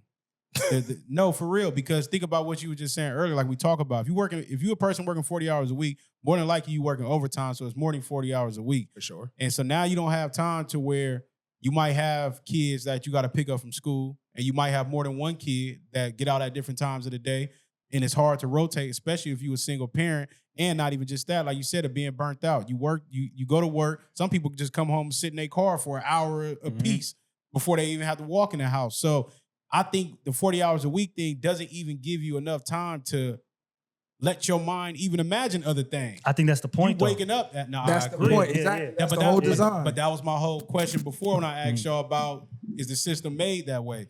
And it is. Course. I'm just thinking that's what people need to be fighting for. Reevaluate. You work 3-4 hours, 3-4 times out the week, and still be able to take care of a household. I think that is the biggest problem, because now you have no time to live for yourself. They want to give you just enough time to where you don't want to do anything but turn your brain off. If you get any more time, that idle time will turn into you exploring things within your mind. Facts. Problems, solutions, right? Uncovering truths. So they only want to give you like that 1, those 2, those 3 hours out the day so that you only have enough time to relax, and that's it. And that's how people be low-key neglecting their kids. Exactly. What we was talking about before. Because now you come home, kids is joy from school, they happy, you mad, get up out my face. Like, you just spazzing. That's a part of the design. Leave me alone. You ain't getting nothing for the ice cream truck. They spazzing. And it's some parents that don't know how to control themselves to where they taking it out on the kids. And then they start to blame the kids now. Mm-hmm. You the reason I'm in this position. You know what I'm saying? Don't let the box be gone. It's really worse. Yeah. What we need to be trying to figure out is this tax situation. We done seen a few people from the IRS who used to work for the IRS pop out and say, hey, you know, it's not even legal. I ain't paid taxes in I don't know how many years. Then you see Florida talking about getting rid of their property tax. So Texas was just talking about it. Mm-hmm. So it's looking like people is low-key getting fed up with the tax shit, which I've been fed up with it. I don't even understand how it's still going on when you do your history and your research of how many years of the United States was already civilized and built prior to taxes ever existed versus what we getting taxed for now. Even the few taxes that we had during the inception of this country, the list is fucking long as train smoke now, the taxes we paying now. Yeah. And then it changes depending on the state, the county you in. How we got a gas tax and they don't. Man, don't talk about even California. that. Governor Newsom, another fucked up. He just got uncovered for our gas. Is $2 higher than the national average. I don't know if y'all were seeing that. Yeah. Everywhere else is lower than it's California. Like $4 or something. That's because we got that gas tax. We're being sold that, it's because of Iran. No, it's just because we in California. That's Governor Newsom on bullshit. Governor Newsom. On top of that as well, when you say what we paying taxes for, I feel like right now at this point, our tax money is just going to the pockets of the higher ups. That's it. Really, that's the end of the day. That's where the money's going, bro. We're paying all this taxes for people to be in control or in power to do what? Not a damn thing, bro. We're paying all this extra money for nothing. Registration. That's ridiculous. If you own a car, why am I have to continue to pay each year? That's the dumbest to drive again my car on the service road that we already pay taxes on, to pay taxes on the road. Pay taxes on small gas, check, man, small check, everything. Like, bro, everything is taxed out here, homie. At this point now, I remember the HOV lane used to be free. Now you got to have a fast track. You know what I'm saying? Like, carpool was a thing where it was, 2 or more, you can hop in it. Right. You got to have the fast track. Hey, y'all ready? Y'all ready to turn up? Let us know in the comments, man. If y'all ready to turn up and just stop paying taxes, let's just do it all on one accord on one day. Let's pick a day and it's over from there. New Year. Let's do go it. Exempt. Everybody be having New Year's resolutions. Go exempt. Everybody go lifetime exempt. January 1st, nigga. Everybody wake up and fuck after that, don't pay nothing. Hey, so I got a question for y'all, right? Since Jay-Z is going on tour the same day as Kanye, he did an interview and there's rumors of him coming with a new album to try to, get rid of some of these rumors that's going on his name. Do you think Jay-Z could be successful musically now, today? Because there's talks that Jay-Z can't connect with the youth. Is that there's a gap. Kanye, he still could tap in with the youth, the young niggas, the T.I., 50, like every superstar can tap in with the youth. And they're saying, Jay, it's a little disconnect there. He doesn't need to. He doesn't need to tap in with the youth. That is for people who are lower level than Jay-Z. Let's just keep it 100. He doesn't have to connect with the youth anymore. He damn near don't even got to connect with black people no more. Keep it 100. He's so rich and he's so above somewhere else that it's like, I don't think he has to play by anybody's rules but his own. That's why he came out with the 444 and was like, this is what I'm doing. If y'all niggas don't fuck with it, I don't care, But for him to sell records, he definitely got to connect with the black people. Well, maybe that's an overstatement, but I don't think he has to connect with the youth, especially because you see people, older rappers right now, they're doing better than the younger ones. So if we keeping it 100, the older niggas are really doing better and carrying hip hop way more than the littles, way more. to me, at least from and, Like I'm a name Gen Z. some. Name some. You got Kanye, he's older. You got Push. You had Clips. You had 40's doing well. Who? Snoop, E40. Snoop. You had they killed me in the comments. We need that you interview. had 2 Chainz and Larry June drop album with The Alchemist. You had I ain't hear about that. Schoolboy Q still dropping. It's a lot of people. It's a lot of people that are older when you would look at like Lil Uzi. Would Kendrick be considered old in rap right now? Now he will be. Yes. I feel like So you can count him too. because he pushing 40. But he connects with the youth. But he does, but he has a more mature audience. Like, how many kids you think was listening to Let God Sort Them Out? But that was one of the #1 albums. Let's really keep it 100. So I don't think Jay needs the kids. I think he's built a fan base just like Kanye over the last 20, 30 years where y'all have grown with him. So y'all gonna go to the concerts, y'all gonna buy the albums, you're gonna at least hear it out off rip just because it's Jay. So I don't think he has to connect with the youth anymore. I think him doing that at all is just the olive branch to them. Because like how he went and did the interview with the GQ dude, he could have picked some super industry person. He wanted to do that with dude just to, hey man, I'm coming down here, I'm showing you I'm for the people, but he don't gotta do that. I feel go ahead, sure. All right. I think at this point now, Jay he's selling success now. That's who his demographic is. You want to be successful, you want to get out the rat race, do what I'm doing. Invest in art, talk about money, talk about investing and all that type of stuff. I think now his demographic is if you want to make it out the hood, if you want to change your lifestyle, listen to my music and I can sell you that capitalistic dream that we were just talking about. That's what he's going to be influenced. That's who he's selling to. So if you want to be successful, listen to my music. I think that's what Jay is going to appeal to now moving forward because that's where, with the GQ magazine. I believe everybody has to connect with the youth. I think once you disconnected from the youth, you're no longer. And what I mean is it's the youth that's going to these shows that's got people like Kanye still selling out. It ain't really them old people from his generation going to his shows like that. You might got older women. How many grown men Jay-Z age going to his shows and screaming? I think a lot. They going with their wives. I don't know none. Like, I don't see them. Most people I see, you either from maybe late 30s. That's it. That's probably people. I'm just saying though. Yeah. What I mean, late 34, 35. That's young. That's still it's young, but it's still sketchy. Far as you're not getting nobody. How old is Jay-Z? Almost 50. I think he's over 50 now. I think he's not getting nobody that came at his age going to his concert. I don't agree. And everybody taps in the youth. A lot of these niggas get old and they start wanting to be around the youth to still. You got to learn the youth language. You got to learn certain things to stay relevant. Certain rappers we still listen to is because they're able to use words. It's like, oh damn, he probably still be in the hood a little bit. He still be around his homies. 444 was something different, but even he said that was some of his hardest shit he had to put out. Mm-hmm.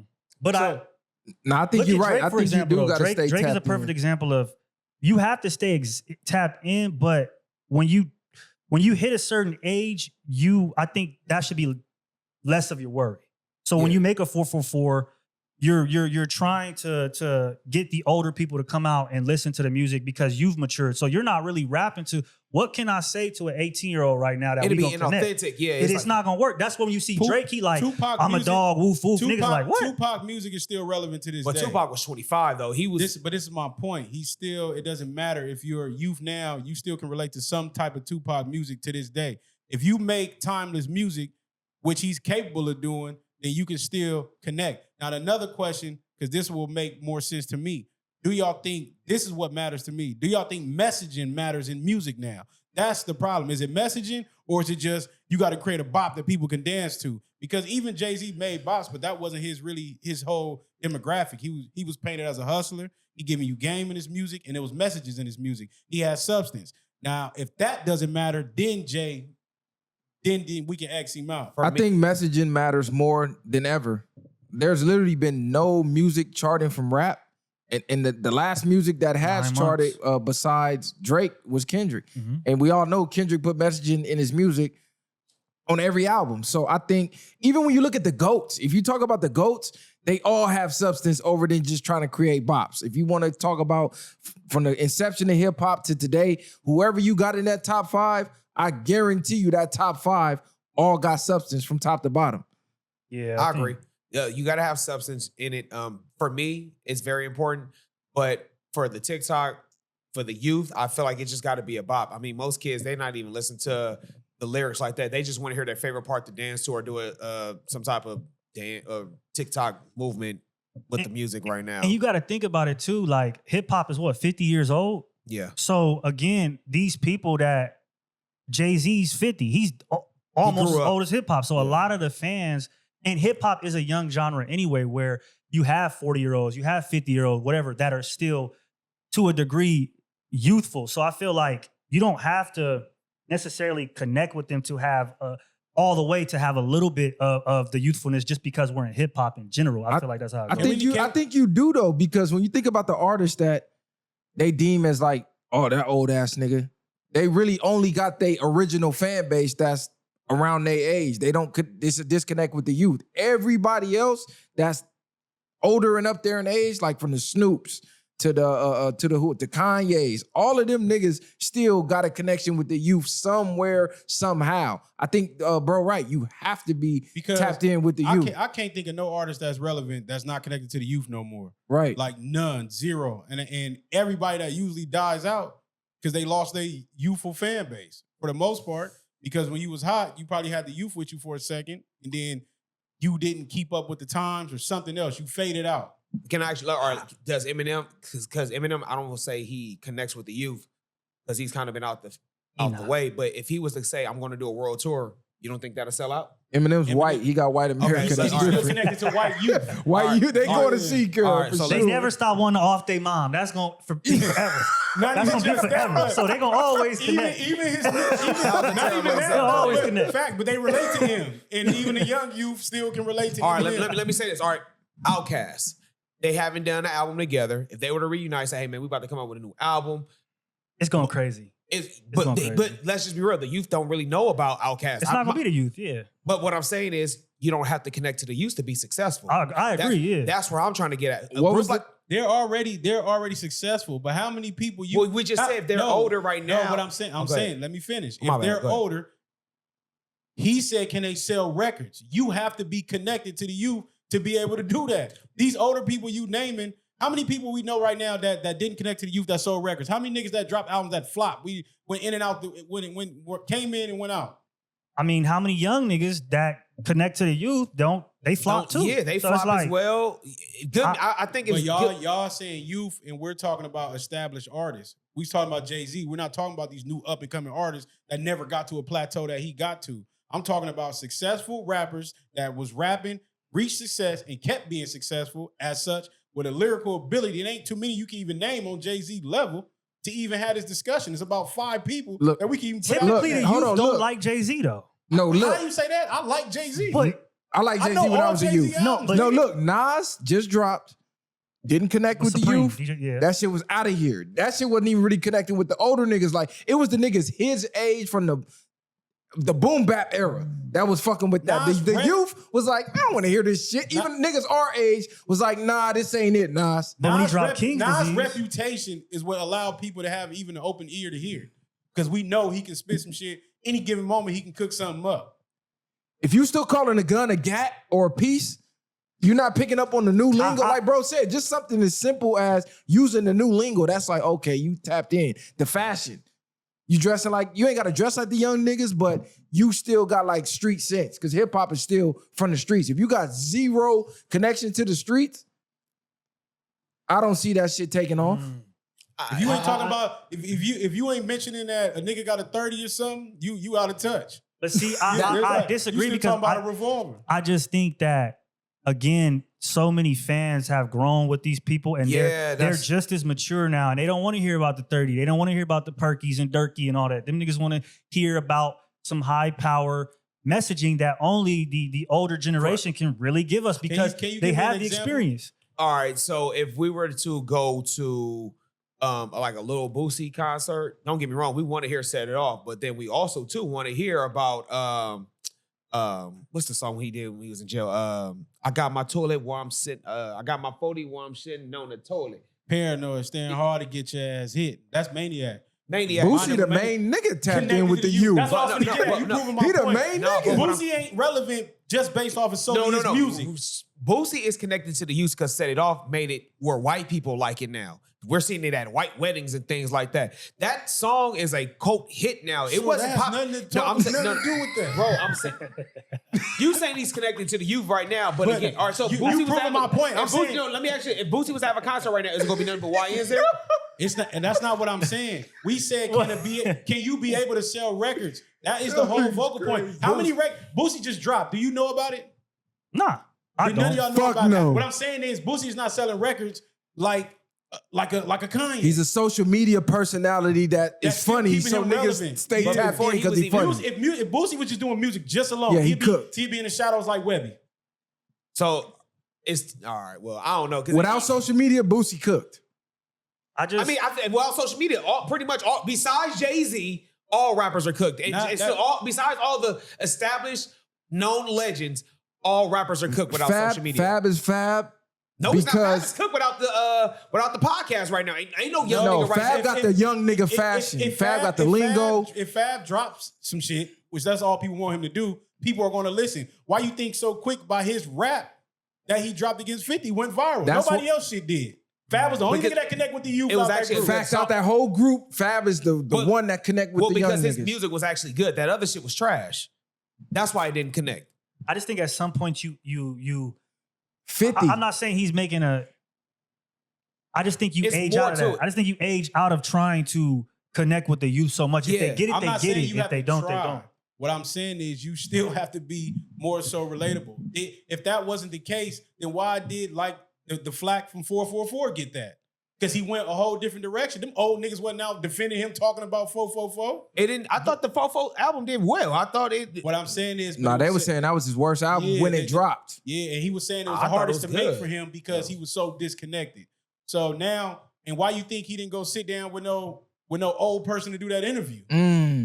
He had to find somebody youthful, right? Yeah, he didn't go to feel Elliot like he was Wilson. connected to the youth still. Let me get somebody that connect with y'all so y'all can relate to somebody y'all age asking me these questions. Because that's where it come from.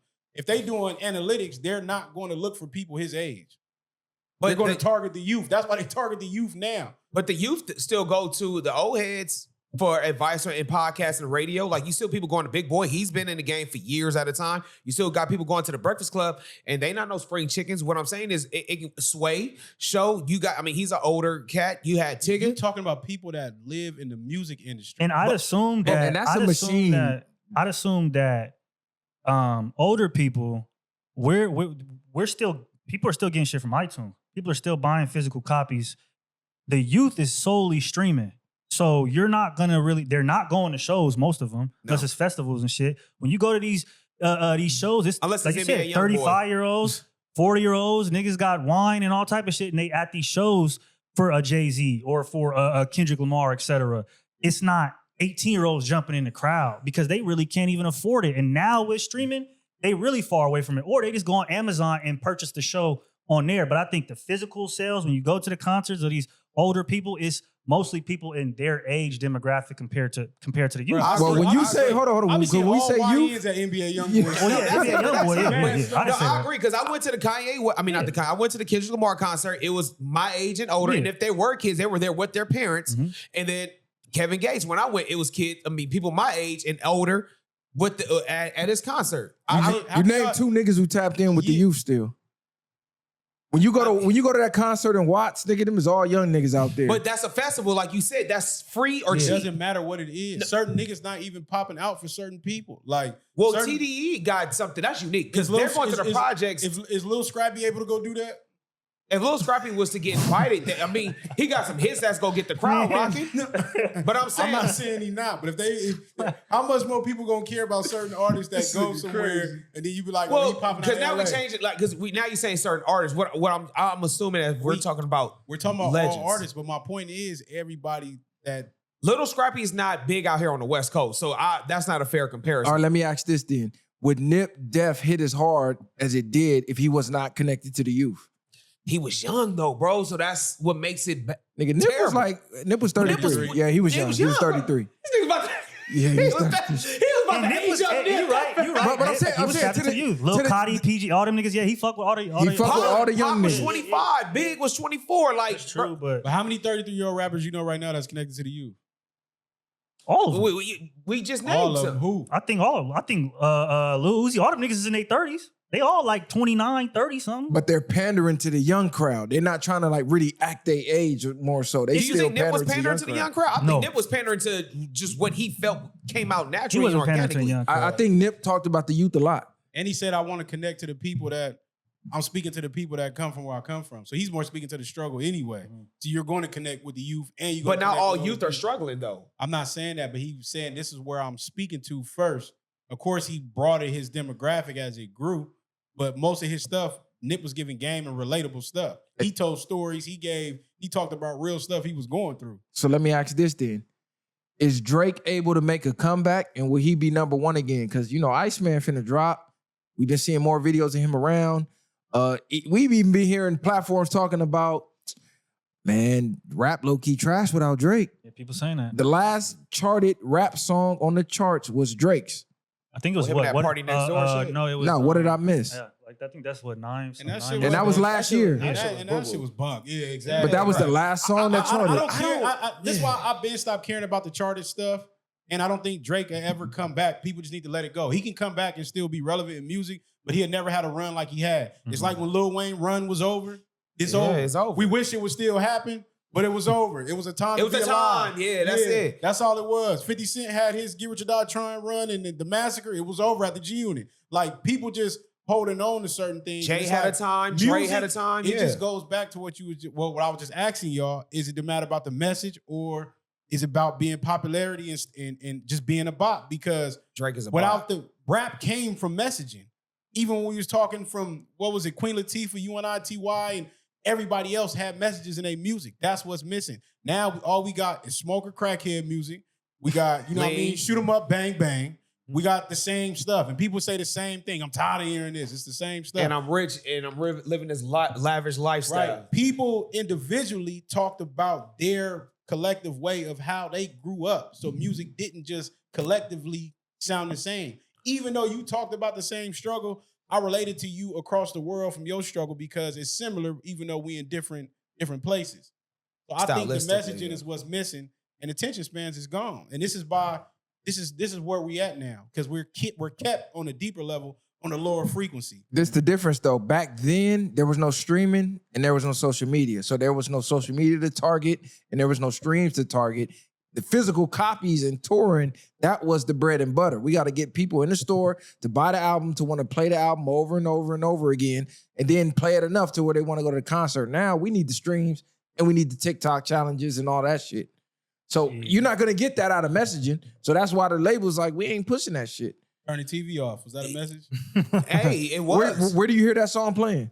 Shit, it was on the What do you Super mean? Bowl. That was the biggest song. And it was on the Major Heinz Leagues commercial. Where's the song playing? That was. It played Like, It was everywhere. like in the everywhere. It was club sports or- events. Yeah. It was playing during the World Series when the Dodgers and the Toronto what's the Toronto team? The Blue Jays. Yeah. That was like one of the main commercials. Turn the TV off. Turn Oh, the no, TV. no. That- That's a bop, though. I know, But you said where was- you said I said was that a message in it? and then you said, where was it played at? It was played on I was thinking of Let the Party Die. That was my bad. Oh, I wasn't had a played brain fart. nowhere, yeah. I was thinking of Let the Party That Die. wasn't played nowhere. Oh. Unfortunately. Me personally, I think I was just gonna say Drake he's at the point now where he just make bop music now. I don't think he can really make music with a message or anything like that. He is now targeting for the kids and the you know what I'm saying, to get the party going. That's No, where but Drake. I think we could get a. I think it'd be nice to get a Mr. Morale out of Drake, because right now Can't do it.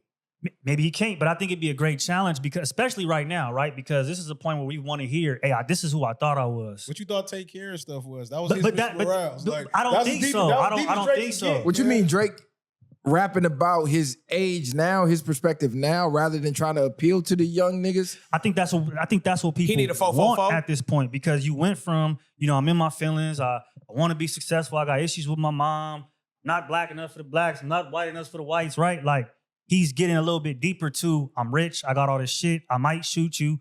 And I may take care of my kids now. it's a complete difference, where if he did a Mr. Morale of, because that's what Kendrick did, was I'm taking the wool off, I'm taking the persona off, and I'm gonna give you my deepest, darkest, maybe not prettiest moments, and let you come to the conclusion that this is who I am. I'm not perfect. Even when I say messaging, I don't necessarily always mean it has to be a super deep message. It just has to have substance, what I'm getting at. Like I was talking about before, some people just rap and you never know what direction they're going. Even I like the Drake verse on Stay Scheming. That wasn't necessarily a message, but he was spitting. And then that was all the, bitch, you wasn't with me shooting in the gym. I see what you're saying, yeah. So it's funny when the guards get to acting like the bras. Niggas can't compete with niggas like ours. Like, that was just good rap to me, but he was still spitting about something. I'm even thinking about the ecosystem. It's like the rest of these niggas is trash now that Drake ain't here. So was Drake really needed? Ross is gone. Ross ain't doing music. Ross chasing 50 trying to buy G on it. Bro, Ross, and I never was a Ross fan like that. Me neither, bro. I never Ross He- production was fire. It was clean. The beats was solid. Nah, he had some hits. Ross is another person to me. Why you on him short? Ross to me, he wasn't relatable. And what I mean is, I never knew like Ross's, like every rapper that I've watched growing up, I knew their story. Like, it's like you grew when the music grew with him.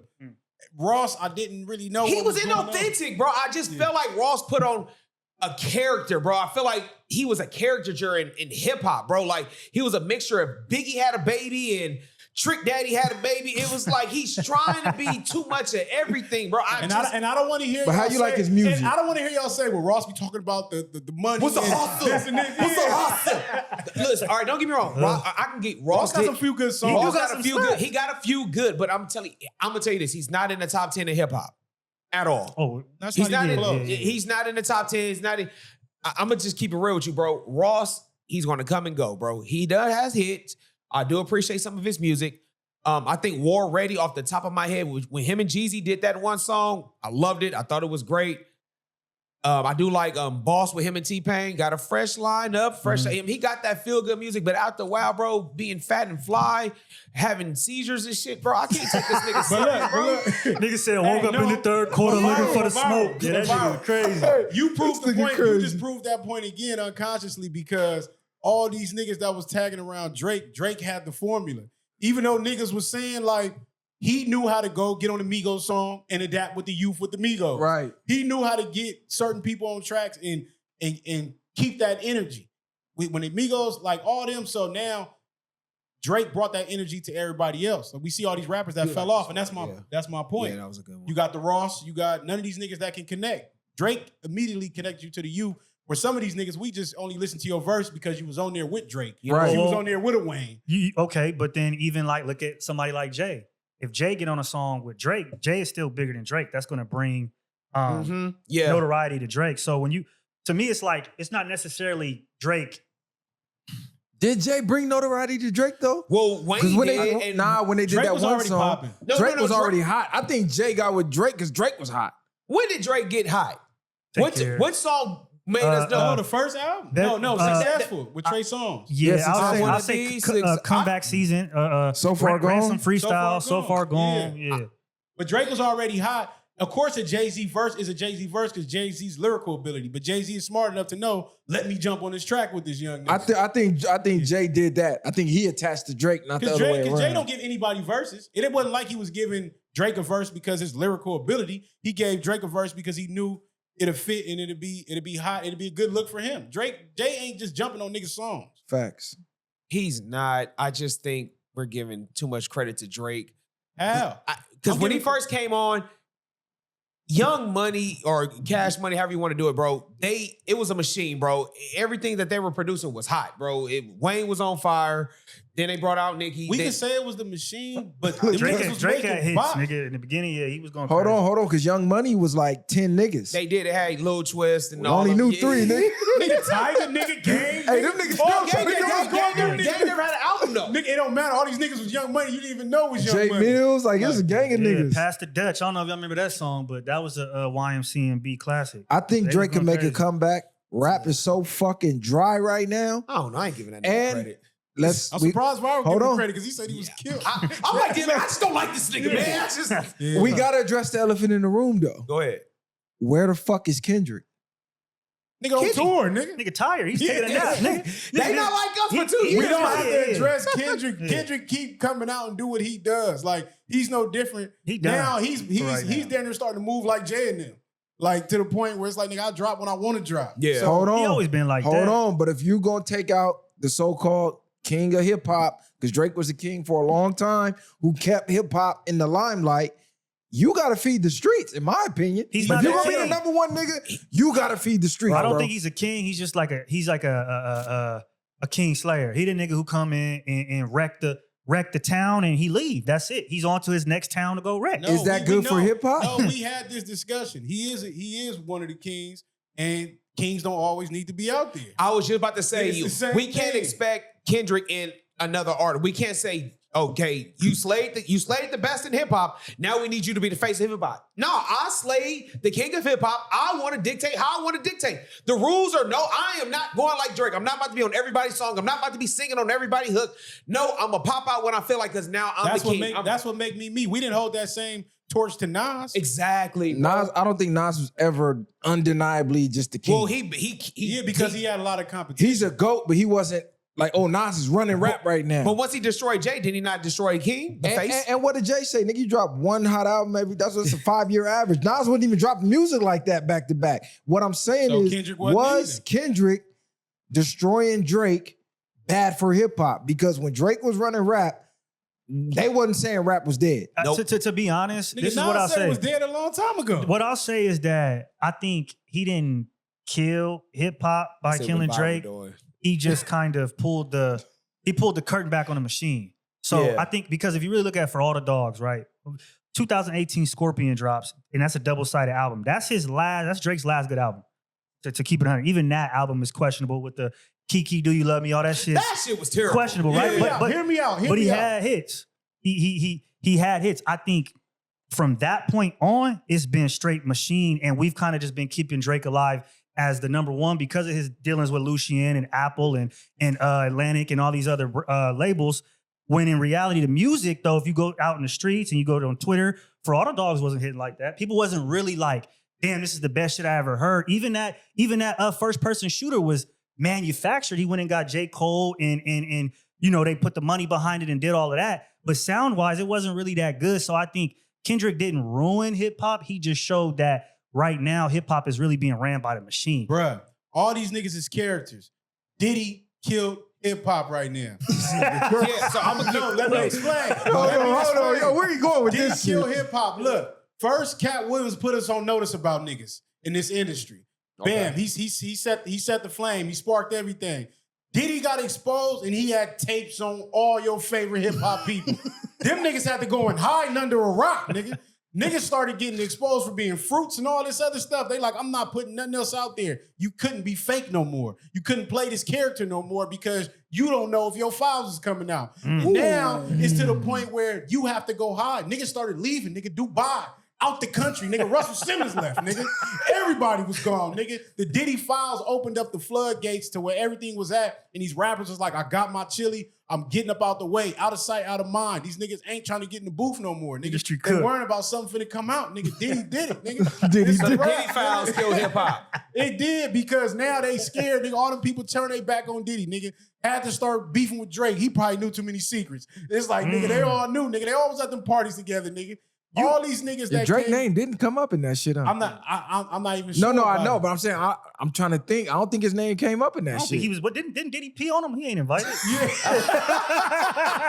Nigga was outside the club, couldn't get in. But that happened at one of the parties, nigga. He's not cool no more. Diddy like, nigga, y'all cool with Drake. They Nigga, it's said, over for they you. said it happened at the T.I. concert or something like that, where he like accidentally got on him and That's like wild. Yeah. Diddy put the green light, pressed the button on Drake, like, nigga, y'all Piss can't on fuck with this Dre Drake. accepted it. Now he beefing with, you know what I mean? The Young Money beefing with the Rock. Rock was connected to Diddy. Like, it's a lot going on, man, behind the scenes. I'll be the devil's advocate. Damn, this motherfucking cord. I'll be the devil's advocate. I'm gonna say Kendrick should be feeding the streets.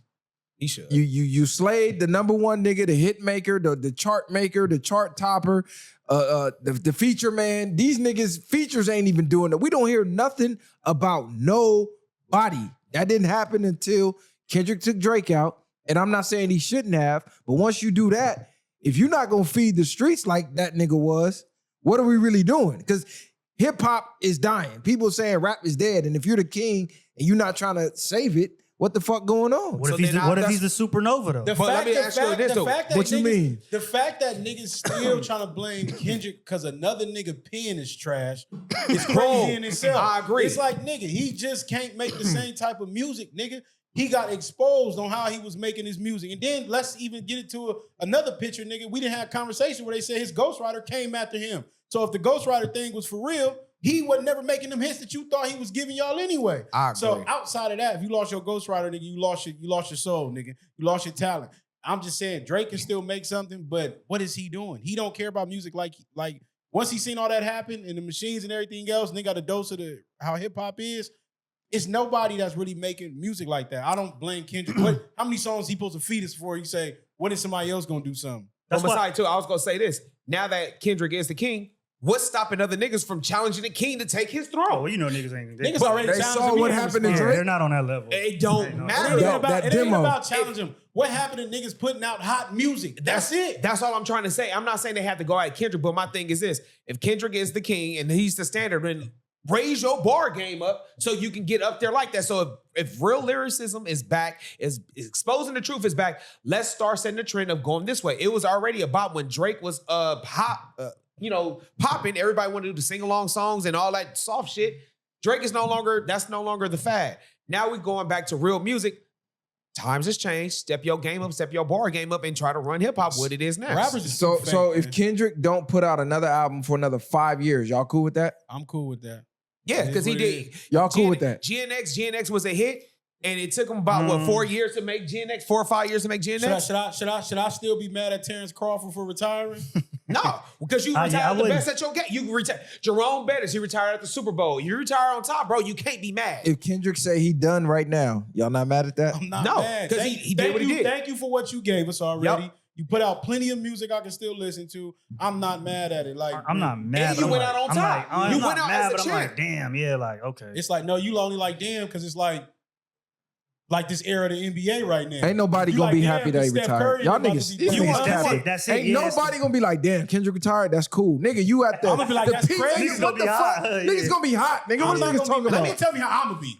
I'm gonna be cool, nigga. All I'm gonna say is, damn, that's crazy because retired early.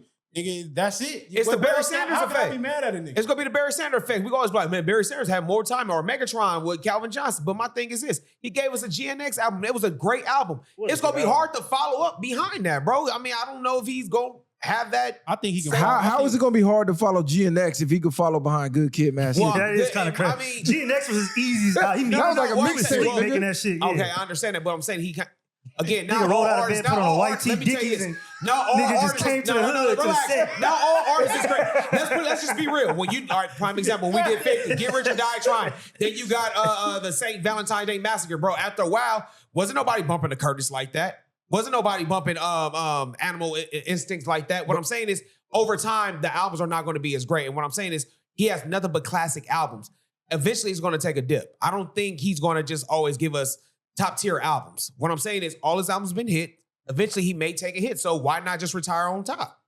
So you saying retire now so you don't make a trash album. So you don't, so they won't have nobody have nothing to say. He just said himself, Drake, his last album was The Scorpion. He came out with other shit. Now he's nitpicking about his album. We cannot nitpick about another Kendrick album. If he was to retire right now, we can just say all his albums were slapped. So who's gonna take that slot for the West then?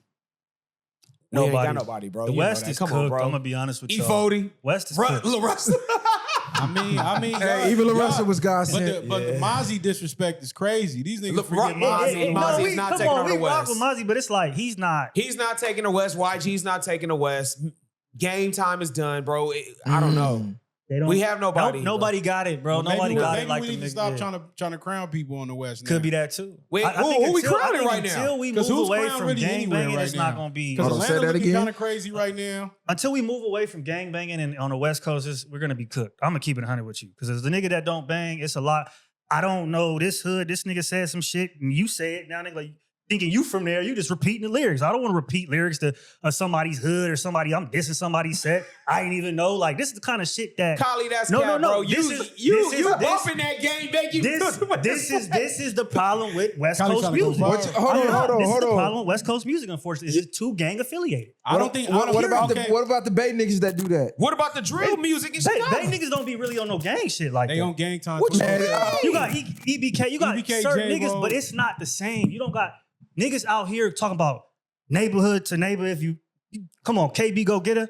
Like, you know the song, you be bopping that shit. Javaloke, the Hoovers got songs. Y'all niggas got anthems. I'm sure the same got anthems where I think it's like the biggest thing, like we talked about before, is I agree with you to an extent.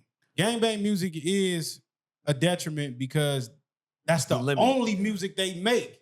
Now, if you did your gang shit and other music of people learning you, which we seen in the Nipsey Hussle, which we seen, well, I don't even got to say that. Schoolboy Q don't necessarily make all gangbang music, but you have gang members that know how to excel in music.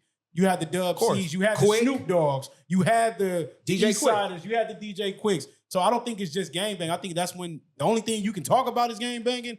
That becomes a problem. Exactly. You got to learn to expand. You got to have a vocabulary to do music. I don't understand why people don't get that. Like, you can say the exact same thing, but 10 different ways and use different words, and it still might have a good impact. Okay, let me ask this then. Why does nobody ever say Tyler, the Creator, can get the crown? Because every time you mention You already got on this short. I'm saying, because every time I read the comments, They be Tyler, the Creator name come up, but I never hear nobody say, man, Tyler could run the West. he can never run the West because, again, gangbanging is predominant. That's the prevalent rap music. That's the prevalent messaging. And Tyler is an alt-black kid, and alt-black kids, Thank you. even in 2026, are still frowned upon. They're still frowned upon. I'm not gonna say lost, but frowned upon. I can't say that because we give it to Kendrick. The thing is, Kendrick damn near a gangbanger. He's not an alt-black kid. He's not alt-black. What I'm getting, but he's not technically. So what I'm saying is, Tyler, the Creator for the West, he ain't hard enough. That's just what it is. No, because you gotta be able to protect the West. You gotta be ready for all smoke for the West. Listen to what, but this is you gotta know, but it's not. It's you don't have to be real a gang member as a man. For niggas to respect you on the West Coast, we gotta know for 100% fact that you ready to crash about the West Coast. Like, we know certain things is not going with certain West Coast. And people. I Did you think Andre 3000? Did you look at him and say, "Damn, he finna go crash after He's hanging not out"? on the West. He's not from the West. I'm just saying, like, we're talking about people who are the faces of their coast. Andre was never the face of the Our South. culture, Okay. you gotta crash out. Everybody that had the face of the West, I'm not gonna say they were a crash out, but they had that image of, homie, this is what we handle in business. So from NWA, from Death Row, Keep naming it. Gang. Go ahead. Gang. Draco? Gang. What are we talking about? Draco's not affiliate. He's not affiliate. He's technically not. Hey, and in 2027, we gonna stop that. Draco's from the Niggas east side. out Draco's from here. the east side claiming the west side area. Stink team and all of that. Niggas was getting into it. Come on, let's stop acting like niggas are just out here. That's not the point, though. The whole point is food slamming and But all I of this. said this on What are we I talking said about? this on forgot that Tyler, the episode. Creator, to keep it G with you. Mike? No, he not going. No, what I'm saying with Tyler, the Creator, this is why I say he's not prideful enough to represent that for the West. That nigga, I didn't even know he was from out here, nigga. He's from Hawthorne, and then he has questionable then things a that nigga they knew were that talking nigga about. from- Like, Hold on. What you say, Short? What they have questionable things. Didn't they say Tyler Creator was on an alternative lifestyle type of guy? He had No, that he weird. is. He had that weird show where he was playing basketball in his drawers, dumping his nuts on his friends. Oh, Loader Squad? Yeah. Yeah, that's what I don't think Tyler could be the face of the West. I mean, no, He's but I'm definitely saying not. he's the a face. You asking why? This is my opinion. I think you have to have some grit about you being from the West. You don't have to be a gang member, but it's still hard predominantly when the culture is gang. It just That's so our happens culture. that every face of the West was either affiliated or in a gang. That's impossible. This is gangland. But that's what I'm telling y'all. This is gangland. So right now we're at a point where gangland has worn out because the gang members that we're producing now do not have the ability to articulate and transcend to the mainstream level. That stopped with Kendrick. We haven't had nobody else. Hold on. Is Kendrick without gangland? Without the backing, No. yes, Kendrick. No, Because- it's not. yes, We're not listening to He can't make a good kid Mad City without being from Compton and Thank you. gangland. Hold on, pause. Before Good Kid, it was Section 80. It was overly dedicated. I It said was he the can't make a good kid Mad City without being from a bad city. Again, he has to have the backing of that area, bro. I'm gonna keep it real with you. It got pushed because when I found out that's where he grew up at, that's what made me want to listen to it. But what about this is what y'all keep. It's a whole nother world. When we talk about mainstream, which is that's how you transcend. I understand what you're saying. Let me just speak. Go ahead. Before those people knew he was from Compton, from whatever, affiliated with Paru, whatever, we knew him as just Kendrick Lamar.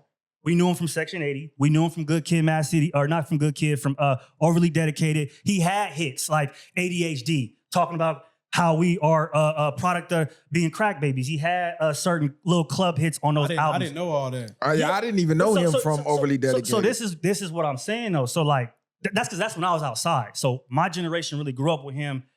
Minus all the gang, all of the tough shit. That's very new. Kendrick never needed none of that. We grew up with Kendrick. Hold on, his most famous interview was Gangland. It was him in that backyard. Of course. Hold on, is this nigga from over there? But like, bro, of course, Noisy, again, they're gonna come and give you an interview when you in the backyard with 20 Bloods and you like this. Of course they gonna do that. But he didn't have to have them Bloods in that video. But Kendrick was already Kendrick Lamar. You don't think of gangs when you think of Kendrick. Now we're starting to because of how much people are trying to attach that to him. But let's keep it 100. He had it on his album let's cover, keep it 100 to Pimp a Butterfly. He had them on there. Bro, but that don't mean that that's him showing his community. That's not him saying I'm from affiliation of where I'm from. That's not him. He had nothing but Bloods on there. He has nothing but blood. But how do we do not know that they're Bloods? We know that, yes, when we you do. see Game, when you see Draco, when you see Snoop, when you see these different rappers, you know to a degree that they're affiliated or they're outright repping their gang. Kendrick is not doing that. Can I tell you one thing? He's representing Compton like a gang. But no. Let me say, you know how I know Kendrick was claiming the area, or even if he's a non-affiliate. Look at the streets that he kept saying. Rosecrans. If you really from the city, ain't no Crips on Rosecrans in Compton. Let's just be real. You got to be intact with the city. If I'm in Long Beach, bro, and y'all saying 2-1 or you know what I'm saying? It's certain He's saying Tam's that's what I'm saying, bro. It's certain liquor stores, certain burger stands. When you reference, we all know who goes to that. Do you think when he went on tour with Drake, people cared or knew he was a gangbanger? You think when he sold out? I think that was a part of his image, his allure. To even be able to get I get what you're saying, Kali. This is the thing, I don't right? see the gang. No, I get what you're saying, but the aggression, the way Kendrick is, he doesn't. This is what I mean when I say you don't have to be a gang member, but he has the mentality. He's able to tap into certain things that he learned from being out here in the streets of Compton. That brings a different type of person out of you. Why we see a person like Kendrick versus Tyler Creator versus a Draco. Why Draco was on the time he was on because of where he grew up in certain parts of Los Angeles. The same with Kendrick. Where did Tyler grow up at? Ain't Hawthorne, bro.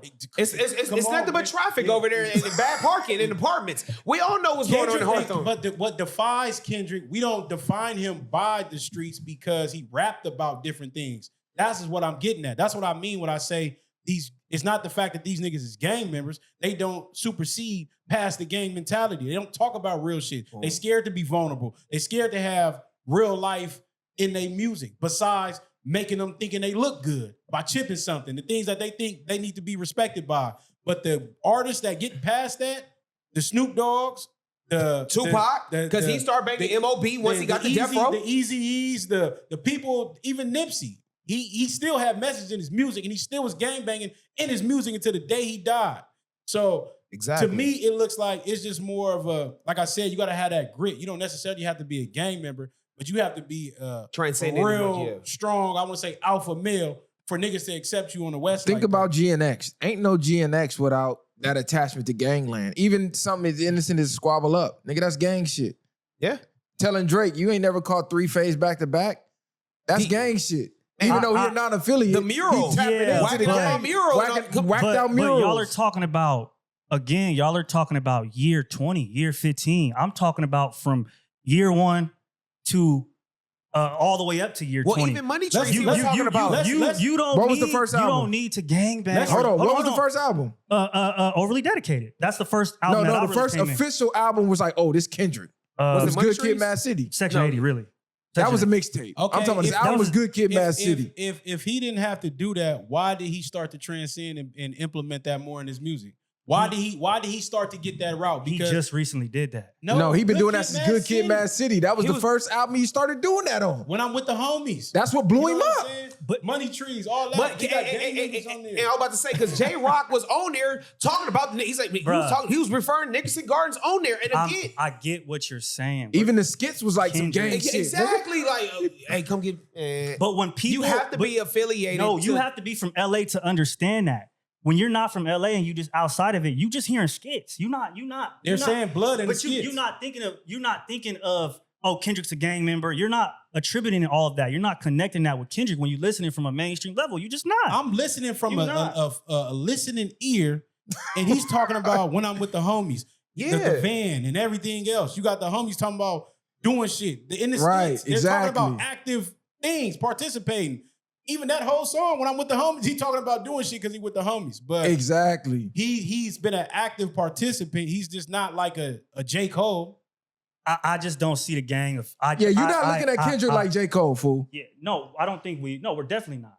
We're not looking at Kendrick like J. Cole. Why not though? Well, the only reason why we're not looking at Kendrick. Why you not? Well, at this point is because of what J. Cole just recently did. But before that, he was an untouchable lyricist. He was a rock solid dude that we looked at and thought he was toe to toe with any other nigga. Not a lyricist. I'm talking about his image. Did you look at J. Cole like Kendrick? Oh, yes, because, and I'm gonna tell you why. Exactly why. Because I put those two sort of in the same boat as like Kanye, the people who are like conscious rap. We can look at for something outside of the rah-rah. Like, and he could do that. Cole could do that. Drake could do it for a little bit. You had Crit. You had a couple other people that was able to do that. Big Sean, etc. That new age that Kanye kind of birthed, I put him in that category. Nigga, Kanye is whole GD out here. But I'm gonna say this though. Big pitchforks. But nigga. even Kanye's a gangbanger, even though Kung Fu Kenny, even though his delivery may be not as aggressive as we may be used to on the West, he still was doing it subtle. And just like gang culture, bro, not everybody's a rah-rah in the hood. Not everybody is the shooter. You got some cats who just get the money. You got some cats who just get the hoes to the party. You get what I'm saying? It's different dynamics to gang culture. And what I'm saying is Kendrick was just the laid back one. He was the storyteller. No, he just wasn't a gangbanger. And he had more knowledge of self and other things. Y'all want to You think gangbangers ain't got knowledge of self? No, I'm not saying that not every gangbanger doesn't, but him not being under the same programming that some people are under, because again, you have a 50-50 chance. If you're under that programming, some might be Kendrick, some not. So being outside of that to a certain degree helps you be able to see the world Kendrick a ain't different Kendrick way. without gangland, bro. He was going to the Nickersons to battle. Exactly. No. What's the song on Good Kid, Mad City where he talked about the dude who Y'all are saying he I'm not saying he needed nothing. That's what made him who he is. That's what made him who he is. But Kendrick his lyrical ability is what has got him as far as he is, but his environment shaped him to who he is to be able to get to that point, to probably even make him want to rap. Even Section 80, you don't even get the Section 80 without being in the environment. Because no one that has money is going to be rapping about Section 8. Tyler, the creator, ain't giving you no Section 8. Have you listened to the album?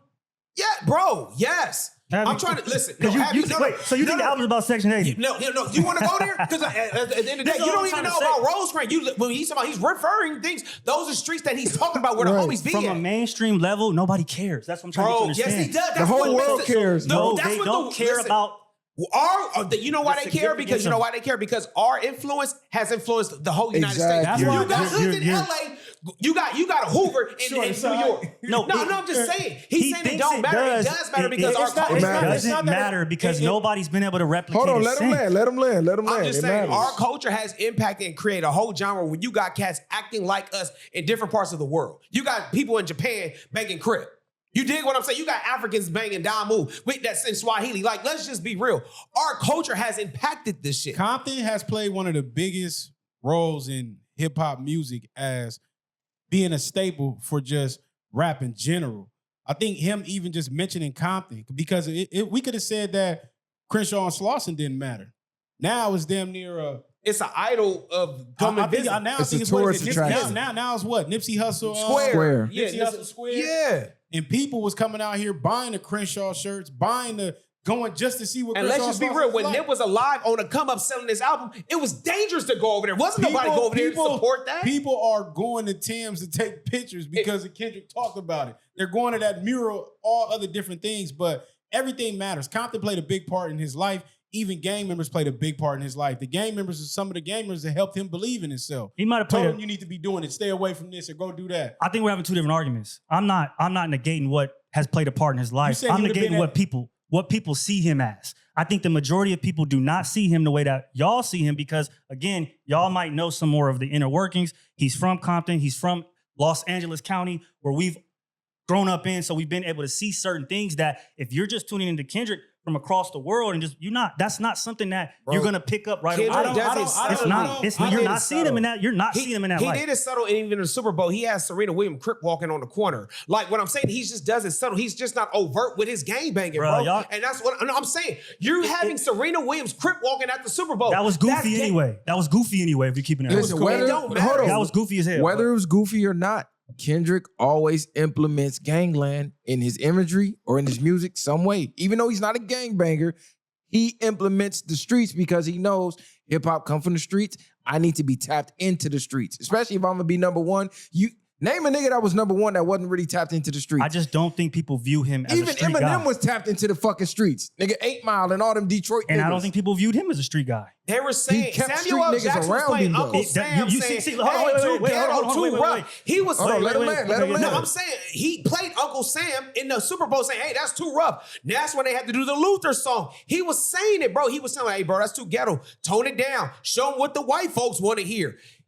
Kendrick was doing it. He's just smart about it, bro. He moves differently. He's just not the ignorant gangbanger that people think all gang members are. I think people want to time the gang because they want to give gangs that W, but I just don't. When you look at Kendrick, you don't see a gang member. You just don't. Maybe now with the whole peekaboo and all that shit, but prior to that, Mr. Morale, y'all was not viewing a nigga with long dreads and cowboy boots on and a fucking a pageantry shawl. Y'all was not viewing that nigga as a gang member. Hold on. The nigga wearing thorns on his head as Jesus, y'all was not viewing as a gang member. The nigga who went to live coffee shops and played with trumpets and saxophones, y'all was not looking at as a gang member. Do you know there's whole hoods in Compton that ride horses and wear cowboy boots and cowboy hats? But you're still not understanding what I'm saying though. Listen to what you're saying. What you just said is because of what? Because you know that. But from a mainstream point of view, when you hear To Pimp a Butterfly, when you hear The Good Kid, Mad City, when you hear a lot of these songs that are hits, gang banging does not come off the top for most people. I'm talking about his image. When you look at that Kendrick's nigga, image, you do not get gang. He look like a street nigga from Compton, bro. Kendrick was on the song with J-Rock. You ain't gotta like it, but the hood gon' love it, bro. And J-Rock was the bigger artist at that time. I'm telling you, bro, Kendrick Kanye was on Put On. I put like it don't. Kanye was on Don't Like. So like this it don't what I'm gonna matter. say right here, Kali. Right? Kanye a GD, bro. I keep telling Now, y'all, do your fucking research. Kendrick has. That's it. Kendrick has superseded. But yes, when I put Kendrick and you define Kendrick, you never define one person as one thing. But what is going to be attached to him?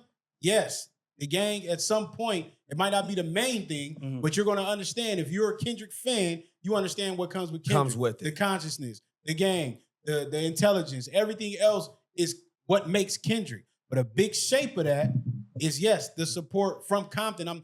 If that's the case, why did he ever have to yell Compton? Like, niggas use their cities like gangs. Facts.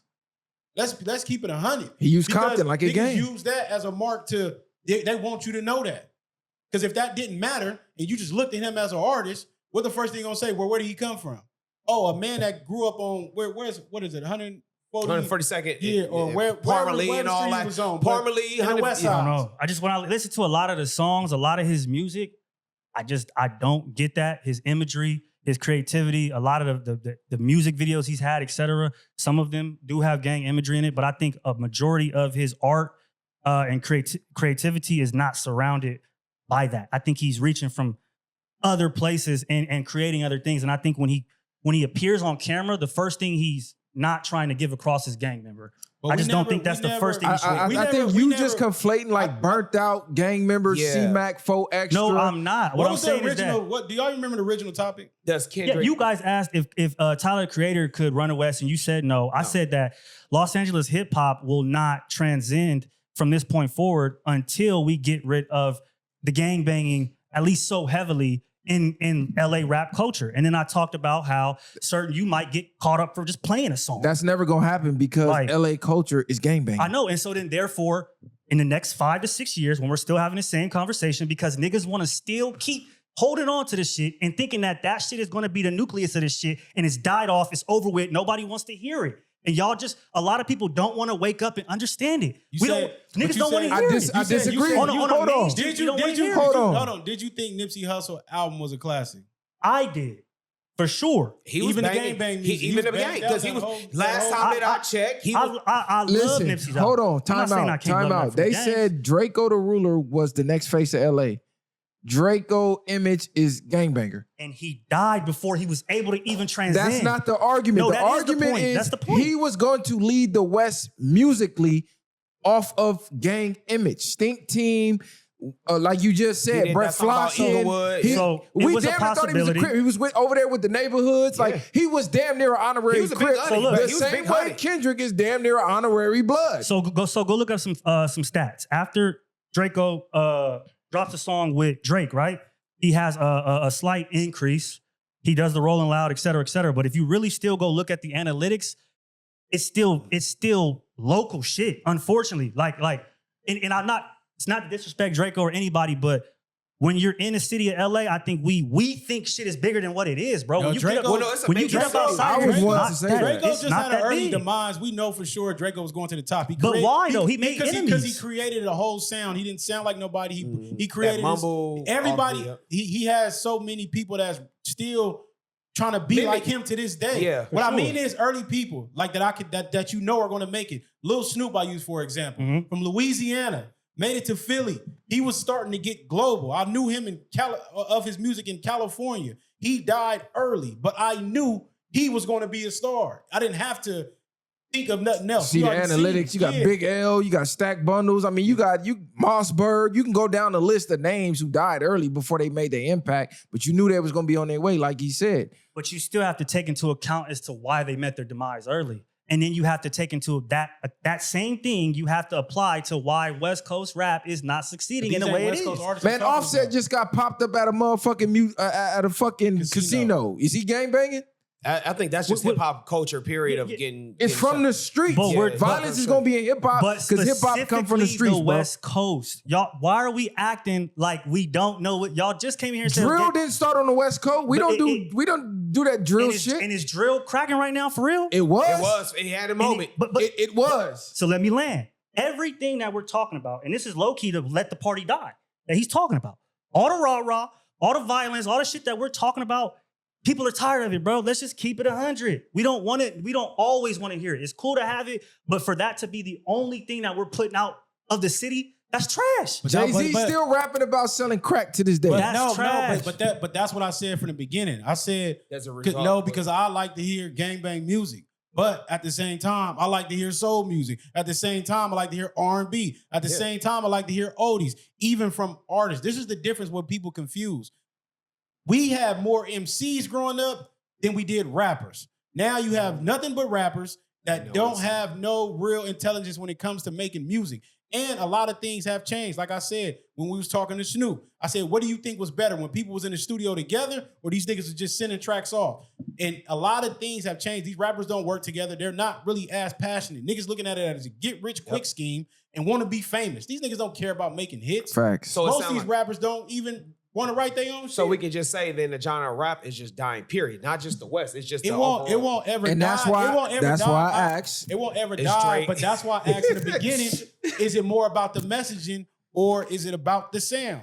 Go ahead. What you about to say, Viral? That's why I asked, does the game need Drake back? Or does Kendrick need to make more music? Hold on, but pause. That's why I called Kendrick a supernova. Because a supernova is a star that gains so much light and it fuels out and it explodes. But when it explodes, the remnants of that creates new black holes and new matter that creates a new star that makes room for new stars. So right now, that's what Kendrick did. He came in, it was a supernova. He blew everything up. Now we're gonna have a fresh start, a rough period of trying to find what the next rebuilding thing is. That's all that was. It's like God created the earth all over again. So it was a necessary evil. We might be mad about it. It might be like, damn, nobody dropping, but it needed to be done. I think honestly to save the respectability of hip hop, because it was gonna come to a point where, and it already came to a point, like I said, after Scorpion, where you're like, this shit is not connecting in the streets. It's clearly straight machined and it's clearly straight manufactured, and we're not falling for it. Hey, Kylie, so on that, because that's a great point that you said. Now that it's cleared out, what can save hip hop right now? What stylistic music or from the area or region can save it now? Authenticity, making music I think you truly want to make. So if you're into women and you're not the most street nigga ever, and that's what you want to do, Rap do about that. ladies. If you the nigga who get out here and you hitting licks, you do your thing, do that. We need the diversity. We need different genres within hip hop again. We need people trying to be themselves. I was watching old videos of Stack Bundles. Nigga in his crib on a twin bed. Ours, going crazy. You'll never see that now. And niggas with less money than him is in a paying $3,000 a night for Airbnb to look rich. And this nigga was giving you real game on a twin bed. So it's like, until we get back to just showcasing who you really are as a person, and then letting the people fall in love with whatever that is, we're gonna be cooked. I agree with that. Are fans part of the problem? Facts. True. They are. No, I'm asking this. We might be, because like we said before, the nigga, we wanted to hear the message. We wanted to hear the substance. We wanted to hear the music. We didn't care if you had an old hoodie on, some Dickies, and you was rapping in the alley. Or you was rapping in the car. Now you're despised if you don't have chains, everything else, the mansions, everything else before you make your career. It's that, and that's why I'm saying it's not more so about niggas don't want good music. I think because, like Kendrick said, if it was about the lyrics, nigga, Killer Mike would be triple platinum. It ain't just Killer about Mike the lyrics. dope. You have to have lyrics. You have to damn near have the whole thing. Whole package. What one thing you used to big saying what they needed was artist development. These niggas is waking up and they're not practicing their craft. Niggas is going in there, punching in, putting out bullshit. And then people are lying in the comments, supporting and talking about this is fire. Yeah. This nigga is not. Nigga is dirt trash, and we know that. And I think that's the biggest thing. And us as a people, we don't allow people to be in creativity mode. And the best music came from the struggle. But when we see people struggling, you gonna clown them and make a nigga not even want to chase his damn dream. You know what I'm saying? Yeah. So niggas have to play fake 24/7 and Fake do things they don't even want to do. Yeah, and I agree. I just wish if hip hop gets back to its essence, then we gotta support it. And that's when you say it's the fans' fault. Is the fans a part of it? I think we have to be the one to take onus of, hey man, let's start talking about the music. We don't care about what you're wearing. We don't care about what's important about all this materialistic stuff. Are you making a hit? Does it have substance? Us as fans, we need to be responsible of pushing our artists to a higher standard. Again, let's not support this BS. You just said all they do is talk about drugs, getting high, drunk. You know what I'm saying, driving the best whip. Nigga, all right, that's cool. We didn't heard that before. Cash Money had that on lock in the early 2000s. Yeah, 90s. Oh yeah, we heard that already. Let's come up with something new now. Let's bring back bars again. And we need to stop trying to look at Drake as some hip hop savior, anything like that. It. Thank you. I don't think No, like let me finish my point. Let me finish my point. No, but he's not. man, No, Drake nigga's not. Drake is he would never come to mind if I was on a 5-hour road trip and you had one artist to pick to listen to his music. He just say, okay, just play his shit. He don't have 5 hours of music straight for me to listen to. So he's not even in the MC category. Like, I don't even see Drake doing, I have never seen that nigga do no, he does freestyles and stuff besides in the booth, but no radio station interviews. How many of those we ever heard him go viral on? He did. How many ciphers we seen Drake really get in and go crazy? So to me, I would never look at him like that type of artist. He made good mainstream music. He was good, like Wayne said, put him on a hook, you got a banger. Outside of that, Drake was never the nigga that I was just looking at. It was a lot of different music, and Drake happened to be on it. I'll say this. I don't even listen to Drake for real. He maybe got 1 or 2 songs in my rotation, but I can't. You pitching for that boy? I'm not pitching. I know what because do we need Drake back? No, right? Hold on. I separate. Damn, this motherfucking core going crazy. I separate my personal likings and I can look at what's going on to the general public. I think a lot of times people get caught up in what they like and how they view it, and they ignore everything else that's going on. I don't do that. I know what I like, but then I also know what's going on in the actual game. And since Drake been gone, ain't shit been moving in hip hop.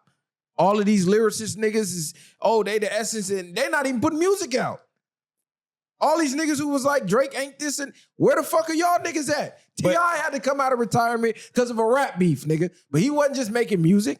50 forced that nigga to come back out. But if Drake, so what's really going on for real? But It's if a lot Drake of music out here, but music. I was gonna say if Drake would have beat Kendrick, though, we would have been down talking Kendrick. We would have made it seem like, see, he should have never went against him, and we would have glorified Drake as if he's this hip hop savior that he's not. So. The fans probably would have did that. I just would have said it was a good battle, just like Jadakiss let me ask and y'all Beanie this then. Siegel. Let me ask y'all this. It was a tie to me. Okay, let's reverse engineer. What was the last Drake hit y'all remember before the Kendrick beef? Me personally, I gotta look down. Honestly, I gotta write it down. a hit? Wait. You mean What was rapping? it? What was it? Rapping No, or like no, just no, anything? no, I don't That know. ain't no question you could just ask, No, nigga. this is because this is my point. God, Was God's it plan. language? No, it was No, God's no. plan. That was his but last. But this, mainstream plan. hit, this is my point about his music. Like that shit wasn't as much as it was time music. He just kept being in the algorithm. So name That's the Kendrick hit before Quantity the over beef. quality is what you're Hold on, saying. name the really. Kendrick hit before the beef. What? Name a What are you- Kendrick hit I'm before not the saying beef. what you're saying.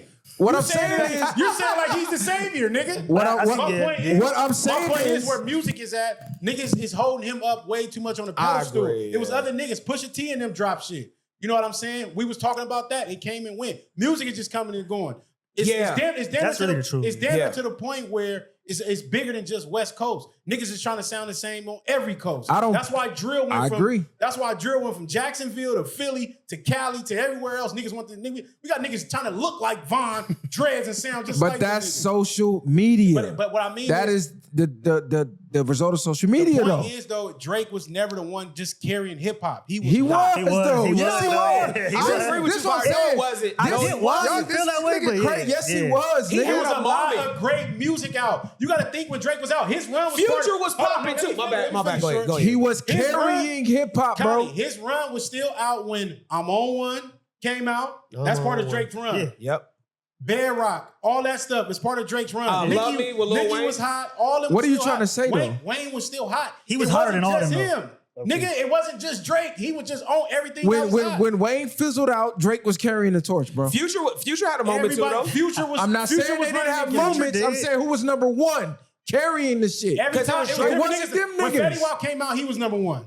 No, he wasn't. Yeah, Drake was nah, still yeah, Drake Fetty number Wap- one. Back-to-back songs was number. Every Yeah, song yeah. he dropped was number one. The Remy was, Boy but song, he yeah. He wasn't the number one The Migos artist. came out, they was number one. So, but there's a difference. I think there's a difference from a moment and like consistency, like over time. And I think the people you're bringing up, Fetty Wap, Migos, they had a time where Moment. Drake has had a 15-year run. What I'm saying of is being on top. Drake had a run. Drake had a run because he continued to put out great music. But if Drake put out music without features, he wouldn't have been running like he did. I agree with you on So that. my point is, he still had to attach to the youth. He still had to attach to everything that Kendrick talked about is what Drake did. Nigga, he had to go to Atlanta to get this. He had to go here to do that. He wasn't carrying it. Nigga, he was actually being carried. I'ma think to keep it G. I think niggas was just dick riding on Drake as well because they was just riding away because everybody was bumping, all the females was bumping Drake. I don't think Think so. about how I many think groups people- was out. I think Nigga, y'all you had- conflating two different you things. had MMG was hot. You had Young Money. You had a lot of different people that was out at that time. But Niggas was MMG, still making Maybach? Huh? Come on, Maybach Yeah. music? Yeah, okay. I mean, Meek was having a hot run Meek. before Meek got Dream to the Chaser. Drake Ross. beef. Niggas Ross was attaching to Drake too. what? What Ross DJ? was attaching Ross to Drake. was on with MMG. He had Wale. He had Meek. everybody really was. I'm saying music. Everybody in the game was attaching to And I Drake, get bro. you, like, because he's not the MC, like, I get why you saying that, but I'm not like, saying because But we're he not was gonna MC. ignore yeah, facts, is what I'm saying. He was doing his thing for a while. And he's not even my favorite nigga. Like, I don't I listen to give Drake Drake like his that, credit. We- but I'm not going to deny facts. Nigga, look at the charts. Yeah. But Who what else you is really charting you that can't low? you can't say How you nothing talking about about yeah, the you chart? can't do that. Yeah, you How you can't talking do about the that. charts? Why All not? the bot shit came out. We figured out that Yeah, it could be moved. bro, you The just nigga said- argue every time about the Nah. machine. He Okay, had a let's machine. take the charts out. Okay, the machine is gone. What happened? Let's take the charts Machine is out. gone. What happened? Cool, let's take the charts out. Let's just go off of public perception for the last 15 years. Let's look at the public perception of rap.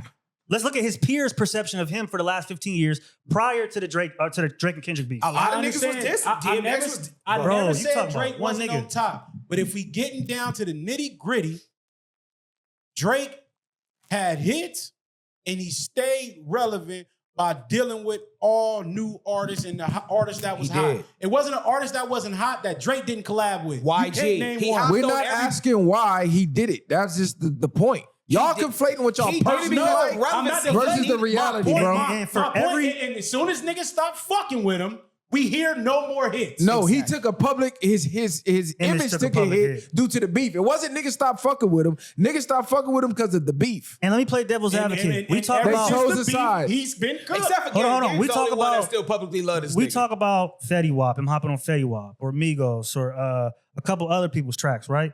And whenever we talk about that, we always accredit the newer act to making him hot. But we never talk about the reverse of, I just threw you a fucking lob. No. I'm Drake. I got on your song. Yes, this is going to gain me some notoriety. But you got new money. I got old money. So you might got Spotify connections. I got Apple. So we playing two different games. So when I hop on your track, you might be helping me a little bit. But I'm helping you a lot, nigga. But that's I'm helping you way more than you helping me. What I'm saying is what Messiah is saying. But this is why we're overinflating Drake as if he's the savior. Jay can do that. He not a savior. No, Jay can't do that, bro. Jay can't do that, bro. You just said Jay did that with Light Up. With Drake. He did it with Drake. We just said that. So I didn't say that. I disagree. He's not doing it at the consistency as Drake, but it's the same thing. But my point still stands because that's what I said with Jay-Z was when he hop on for Drake, it's not for Jay. That helped Drake more than it helped Jay. Regardless, a Jay verse was not a guaranteed hit. If you get a Jay verse, it was not a guaranteed hit, bro. So you saying that every feature Drake was featured on, it was a guaranteed hit? It was damn near guaranteed hit. So why? It was out of here. So why? It was out of here, bro. No. It was out of here. Okay, because name a song. No, you just said Draco got a hit, and I don't even know the song with him and Drake. What's the name of the song? You don't know that?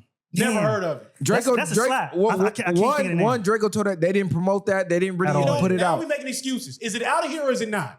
It was out of here. I mean, LA was going crazy. It would have been a hit, but they did not put it out. Are you bumping out of here or is it not? Are you bumping the song with Nip and Drake on there? You said what? Are you bumping this song with Nip and Drake? Was Killer out of here? Yeah, I was bumping that for sure. No, I was listening to it, but was it out of here? That was not released as a fucking single. It doesn't. It's a Drake song. You just said that's gonna put him over the top. Hey, look, y'all right. These two niggas, when it comes to the music shit, they get caught up. We never said it had to be a single. Talk to me. When did we say it has to be a single? So what is it? So it has to be put out to the public. It was not on a mixtape. So Drake. Both of those songs was on mixtapes. So Drake got booming off of mixtapes. Exactly. Crazy, bro. I'm successful with his song. A single put out to the public that was a with mixtape, a Drake right? verse or Successful was a mixtape. Was out here, bro. So Far Gone was his single hit off a mixtape. I'm saying when Drake became the hit man, with J. Cole. When he became the hit man, when you wanted to put a single out, put Drake on it, it was out of here. It was. We gotta. What the fuck are we talking about, bro? Stop trying to change the rules. I'm not changing the rules. Y'all saying stupid shit. So in the morning was 10 years plus. In the morning, if you wanted a hit, put Drake on it. It was out of here, even bro. Kendrick went and grabbed him on Poetic Justice. That's what these niggas talking about. I'm gonna say this. T-Pain had more of a run with the hit when you put him on. Because remember, it was a time when T-Pain was on there every time he got on hit. Hey, y'all just hate Drake because he literally, I get it. He's not an MC. I don't hate Drake. He's not like the best rapper ever, but I'm not saying that. He's had a great pop music run for the last 15 years. I know Drake had a great run, but when I break it down in detail, Drake's run was based off of him doing the features, nigga. After nothing. So what was Lil Wayne's run based off of? Let me finish my point. Y'all never let a nigga fucking talk. You ain't letting nobody talk. Okay, this is what I'm saying. You okay, you the main one. You nigga. cutting every nigga up here on. Come in, go and cook. God damn. God, this nigga jumping up, screaming theatrical. It's your point, because you cook. He don't got a point. This is my point. This is my point. Y'all do got a point, nigga. After nothing was the same, Drake shit start going downhill, nigga. That was his last thing, nigga. And you said before Wayne, nigga, before features, nigga, niggas wanted a Wayne feature before that. Wayne was killing niggas on their own songs. He didn't have to feature with you, nigga. He did that for them. What does that even mean? No, it wasn't. What I mean? No, they did not want Wayne on their songs because now nobody listened to their songs. Why was he the most featured that year for 300 songs? Nobody because wanted when he got Wayne on a feature, it was out of there. No, because they wanted him on. No, go ask the rappers. They did not want him on there. They said, "Damn, as soon as Wayne rap on the beat, my song is over with." If I don't want you on my song, you won't get 300 something else assists. This nigga's crazy. But that's why I'm comparing him to Drake. Whereas in like, if you can notice that when Wayne hopped on something that was out of there, you got to be able to notice that when Drake hopped on something that's out of there, it's the same shit. It's the same shit. Wayne hop on something that's probably gonna be crazy in his prime, and it's gonna be out of here. Drake hop on something, it's gonna be out of here. How many years of, because that was 1 year we talking about. How many years did Wayne hop on a song and it was out of here? That was that 1 year. I give him that. That was that 1 year, 300 something features. Drake was like 10 years. A lot of niggas, bro. The fuck are we talking about? Of every nigga in the game. No, I don't think all Drake shit was. I'm not saying no. We not. Let me say this. Let me say this. That's not what we saying. What Yeah, I we're not like. saying I'm that. not saying what I personally like. But what I am gonna say, all those mainstream hits we knew, Wayne was on it. Any song he got on was a hit. From Duffel Bag Boy. For sure. If I How heard long though? If I heard Duffel Bag Boy, I don't know. Now I gotta look it up. I don't even know with Drake how long. Like 10 years. Like, I don't know. He got put on by Wayne. So we can say that was the reason. That's cool. Wayne put him on, but I'm saying he had a fucking 10-year feature run. He did. Not even T-Pain had that. He did. No, he didn't. But T-Pain, he for sure was a guaranteed hit. You know, I don't know. And niggas love rewriting history, bro. Niggas try to rewrite fucking I'm history. gonna keep it real. Look, Drake did his thing, but I'm gonna just say that he's not the same. I'm not about to keep gassing this nigga up, bro. The nigga got battled by a West Coast nigga, ain't been the same. Nigga, come back if you that good. If you that good, if you that motherfucking good, why he ain't making no more hits? Make it hit. No, Make it up. Y'all keep Because talking that about Party Next Door shit was that shit is boo. That was the conversation. That was the conversation. Niggas, they change their mind every episode we talk about these topics. It's- That's the difference. Before, it was a nigga couldn't come back from Kendrick. Then now, hey, damn, Drake might have been the one to save hip hop, and it was this. Now it's something different every time. My whole point was, when you really think about it, if he decided to do that, yes, Drake made hits. He ran the game. We understand this. But y'all the main two niggas that sit here and say he did all that with a machine. He wouldn't do this without a machine. Everybody at that level is a machine. It don't matter, but he lost the machine. Kendrick got the beef Even Kendrick, because of the machine. Okay, let me finish my point. He lost the Fuck machine. you talking about? He lost the machine. He didn't make no hits. You said he put that shit on a disc and dropped out 80-something songs, and we couldn't find one hit out of that. Or whatever it was. It does not matter. Why is he not making hits now? Everything at that level is a machine. Why is he not making hits no more? Including Kendrick. Kendrick got canceled by a machine. Kendrick got to the Super Bowl off the machine. Okay. What's the excuse though? Kanye got canceled by everything. Went up way against worse. These niggas than ain't Drake Kanye. did. They're not Kanye. They're not Way Kanye. worse. But they're not Kanye. It's Drake, nigga. Kanye didn't do what Drake did. They're Kanye, not Kanye Kanye. building Kanye houses didn't do what and Drake shit. did. They're Kanye not was Kanye. with Charlie Kirk and Candace Kanye Owens in like didn't do what Drake 2015. did. That But nigga they're was some- not Kanye. Kanye did Drake is over the what Drake savior of did. rap. Kanye did over He what should Drake do did. more than Kanye. Kanye did over what Drake did. That's he was the my number point. one producer, nigga. He was the building number, houses and shit, he, nigga. he sold more fucking shoes than Jordan. How many songs he was he- became how the many number songs he one. was jumping on that was out of here? Hold on. How He many became songs? the number That's one what we're talking fashion about. nigga. Stop moving the goalposts. No, I'm not Stop hearing that, moving the bro. goalposts. Can I land now? Look, you won't let me Because you land. moved the goalposts. Want to cut a nigga off. Kanye did so much, he became the machine. He didn't need the machine at that point. He did so many different avenues, he became the machine. Now niggas. That's the difference. Fuck is nigga talking about? He think he boring up. He became the But now, machine. like, you can say the Nigga, same the thing. fuck out of here, How nigga. many songs that Kanye jumped on and it was just out of here? We said that ever in his career. Damn near every single he released was out of here. No, it's not. That's Na- cap. name a Kanye single that flopped. I can't name 10 God. Kanye Name songs. a Kanye single that flopped. I can't name 10 Kanye songs. That don't exactly. Well, You nah. can't. Whoa, the world that's can't. crazy. Straight, give it to me. Give me That- 10. listen, that's biased. Jesus Give me Wall. 10. Besides, after the Through the Wire stuff. Okay. Songs that he jumped on if and it he- was out of here. If he jumped on. can't, That was Swagger the like us. discussion. Swagger like us. That was a good one, right? Swagger Yes. like us. That wasn't him that why he took out. I put on feature with Jeezy, right? Yes. That's one. That's one. That was out of here. But Jeezy made that song Don't like remix. Yes. Chief Keef. Don't like. Jesus Walks. I said No, that he he said jumped through the on. wire. Stay No. on topic. He said loves they moving the jump on. He goalposts. said that he jump on. He said as a feature. He had a hit with Carrie Hilson. What's the name of it? Y'all remember if I play it. Y'all don't remember if I play it. Man, I'm gonna look it you up. 'Cause reaching on that I one. don't know by heart. Y'all gonna know what I'm talking Just about. give a spot. Oh, Carrie sure. Hilson hit. If Messiah does not personally know, You know what? I it give- don't exist. Hey, Messiah, I'm gonna hop on. I didn't say that. I'm Messiah, asking no, y'all. no, Fuck what no, no, no. exists in real life. If Messiah don't know, it don't exist. Kanye did hold not on, have. hold on. Kanye did not have the Drake But effect Messiah, let me say this. ever in his career. The nigga. shit, the little Easy E song he just might did be with right, Gary, yeah. that was actually kind of cool. The little there once. I don't was- care about nothing being cool, short. No, I'm saying that was a hit. It was like, What I'm saying is, this is what I'm saying though. That It's not for that. Kanye never had the Drake effect, like they said, where you could jump on a song and it's out of here. And I made my point was slow jams. Hold on, let me name them. I'm gonna name them. With Twister. Slow jams. This Way with Dilated People. Stand Up with Ludacris. Get By, Talib Kweli. You got Run This Town. You got Run This Town. You got American Otis. Boy. You got Otis. Out of here because of You him. got E.T. That was a with Katy Rihanna Perry. Run This Town was Swagger out Like because of Rihanna. Us. I don't even remember Kanye verse on that. I remember Jay-Z verse more than I remember yeah on that. Oh, they had the Selfish with Slum Village. Out of here. They Say with Common was out of here. Don't know that Put song. on, G. Y'all for You sure know don't them know. songs. Y'all know them songs. No, I think if you heard the last two, you said with For sure, them was all out of here. With Common and who was you just said? You said something. All that shit with Slum Dilated Village. You People, would've for Slum sure- yeah, you Village, would've- all you that shit for was sure- out of Slum here. Village. Slum Village. Slum You said- Village. That's what I said, nigga. What? Hey, these I'm about to niggas, look that one up. Go look up Slum Village. Hey, these niggas don't know music, though. That's wild. Hey, look, but these niggas, That's these wild. niggas didn't even These let me niggas make don't know my music, point. bro. I'm the, Hey, no You've been Slum only Village nigga making disrespect. points. No, because my whole point was Kanye is still relevant, but you saying Drake is the savior or we need him in hip hop, and why he can't do what Kanye is doing if he's the reason that all these niggas was taking off. If he's the reason that he's the Drake effect, he ran the game, why can't he still keep going? Y'all let Kanye us know went in the up against comments, way man. more. Y'all let us know in the comments, man. We out of here, man. Like and Long way or subscribe. no way. Good. Hype us up in the comments, man. Let us know, man, that Drake is not the savior of hip hop, man. That's how we gonna end that right there, man.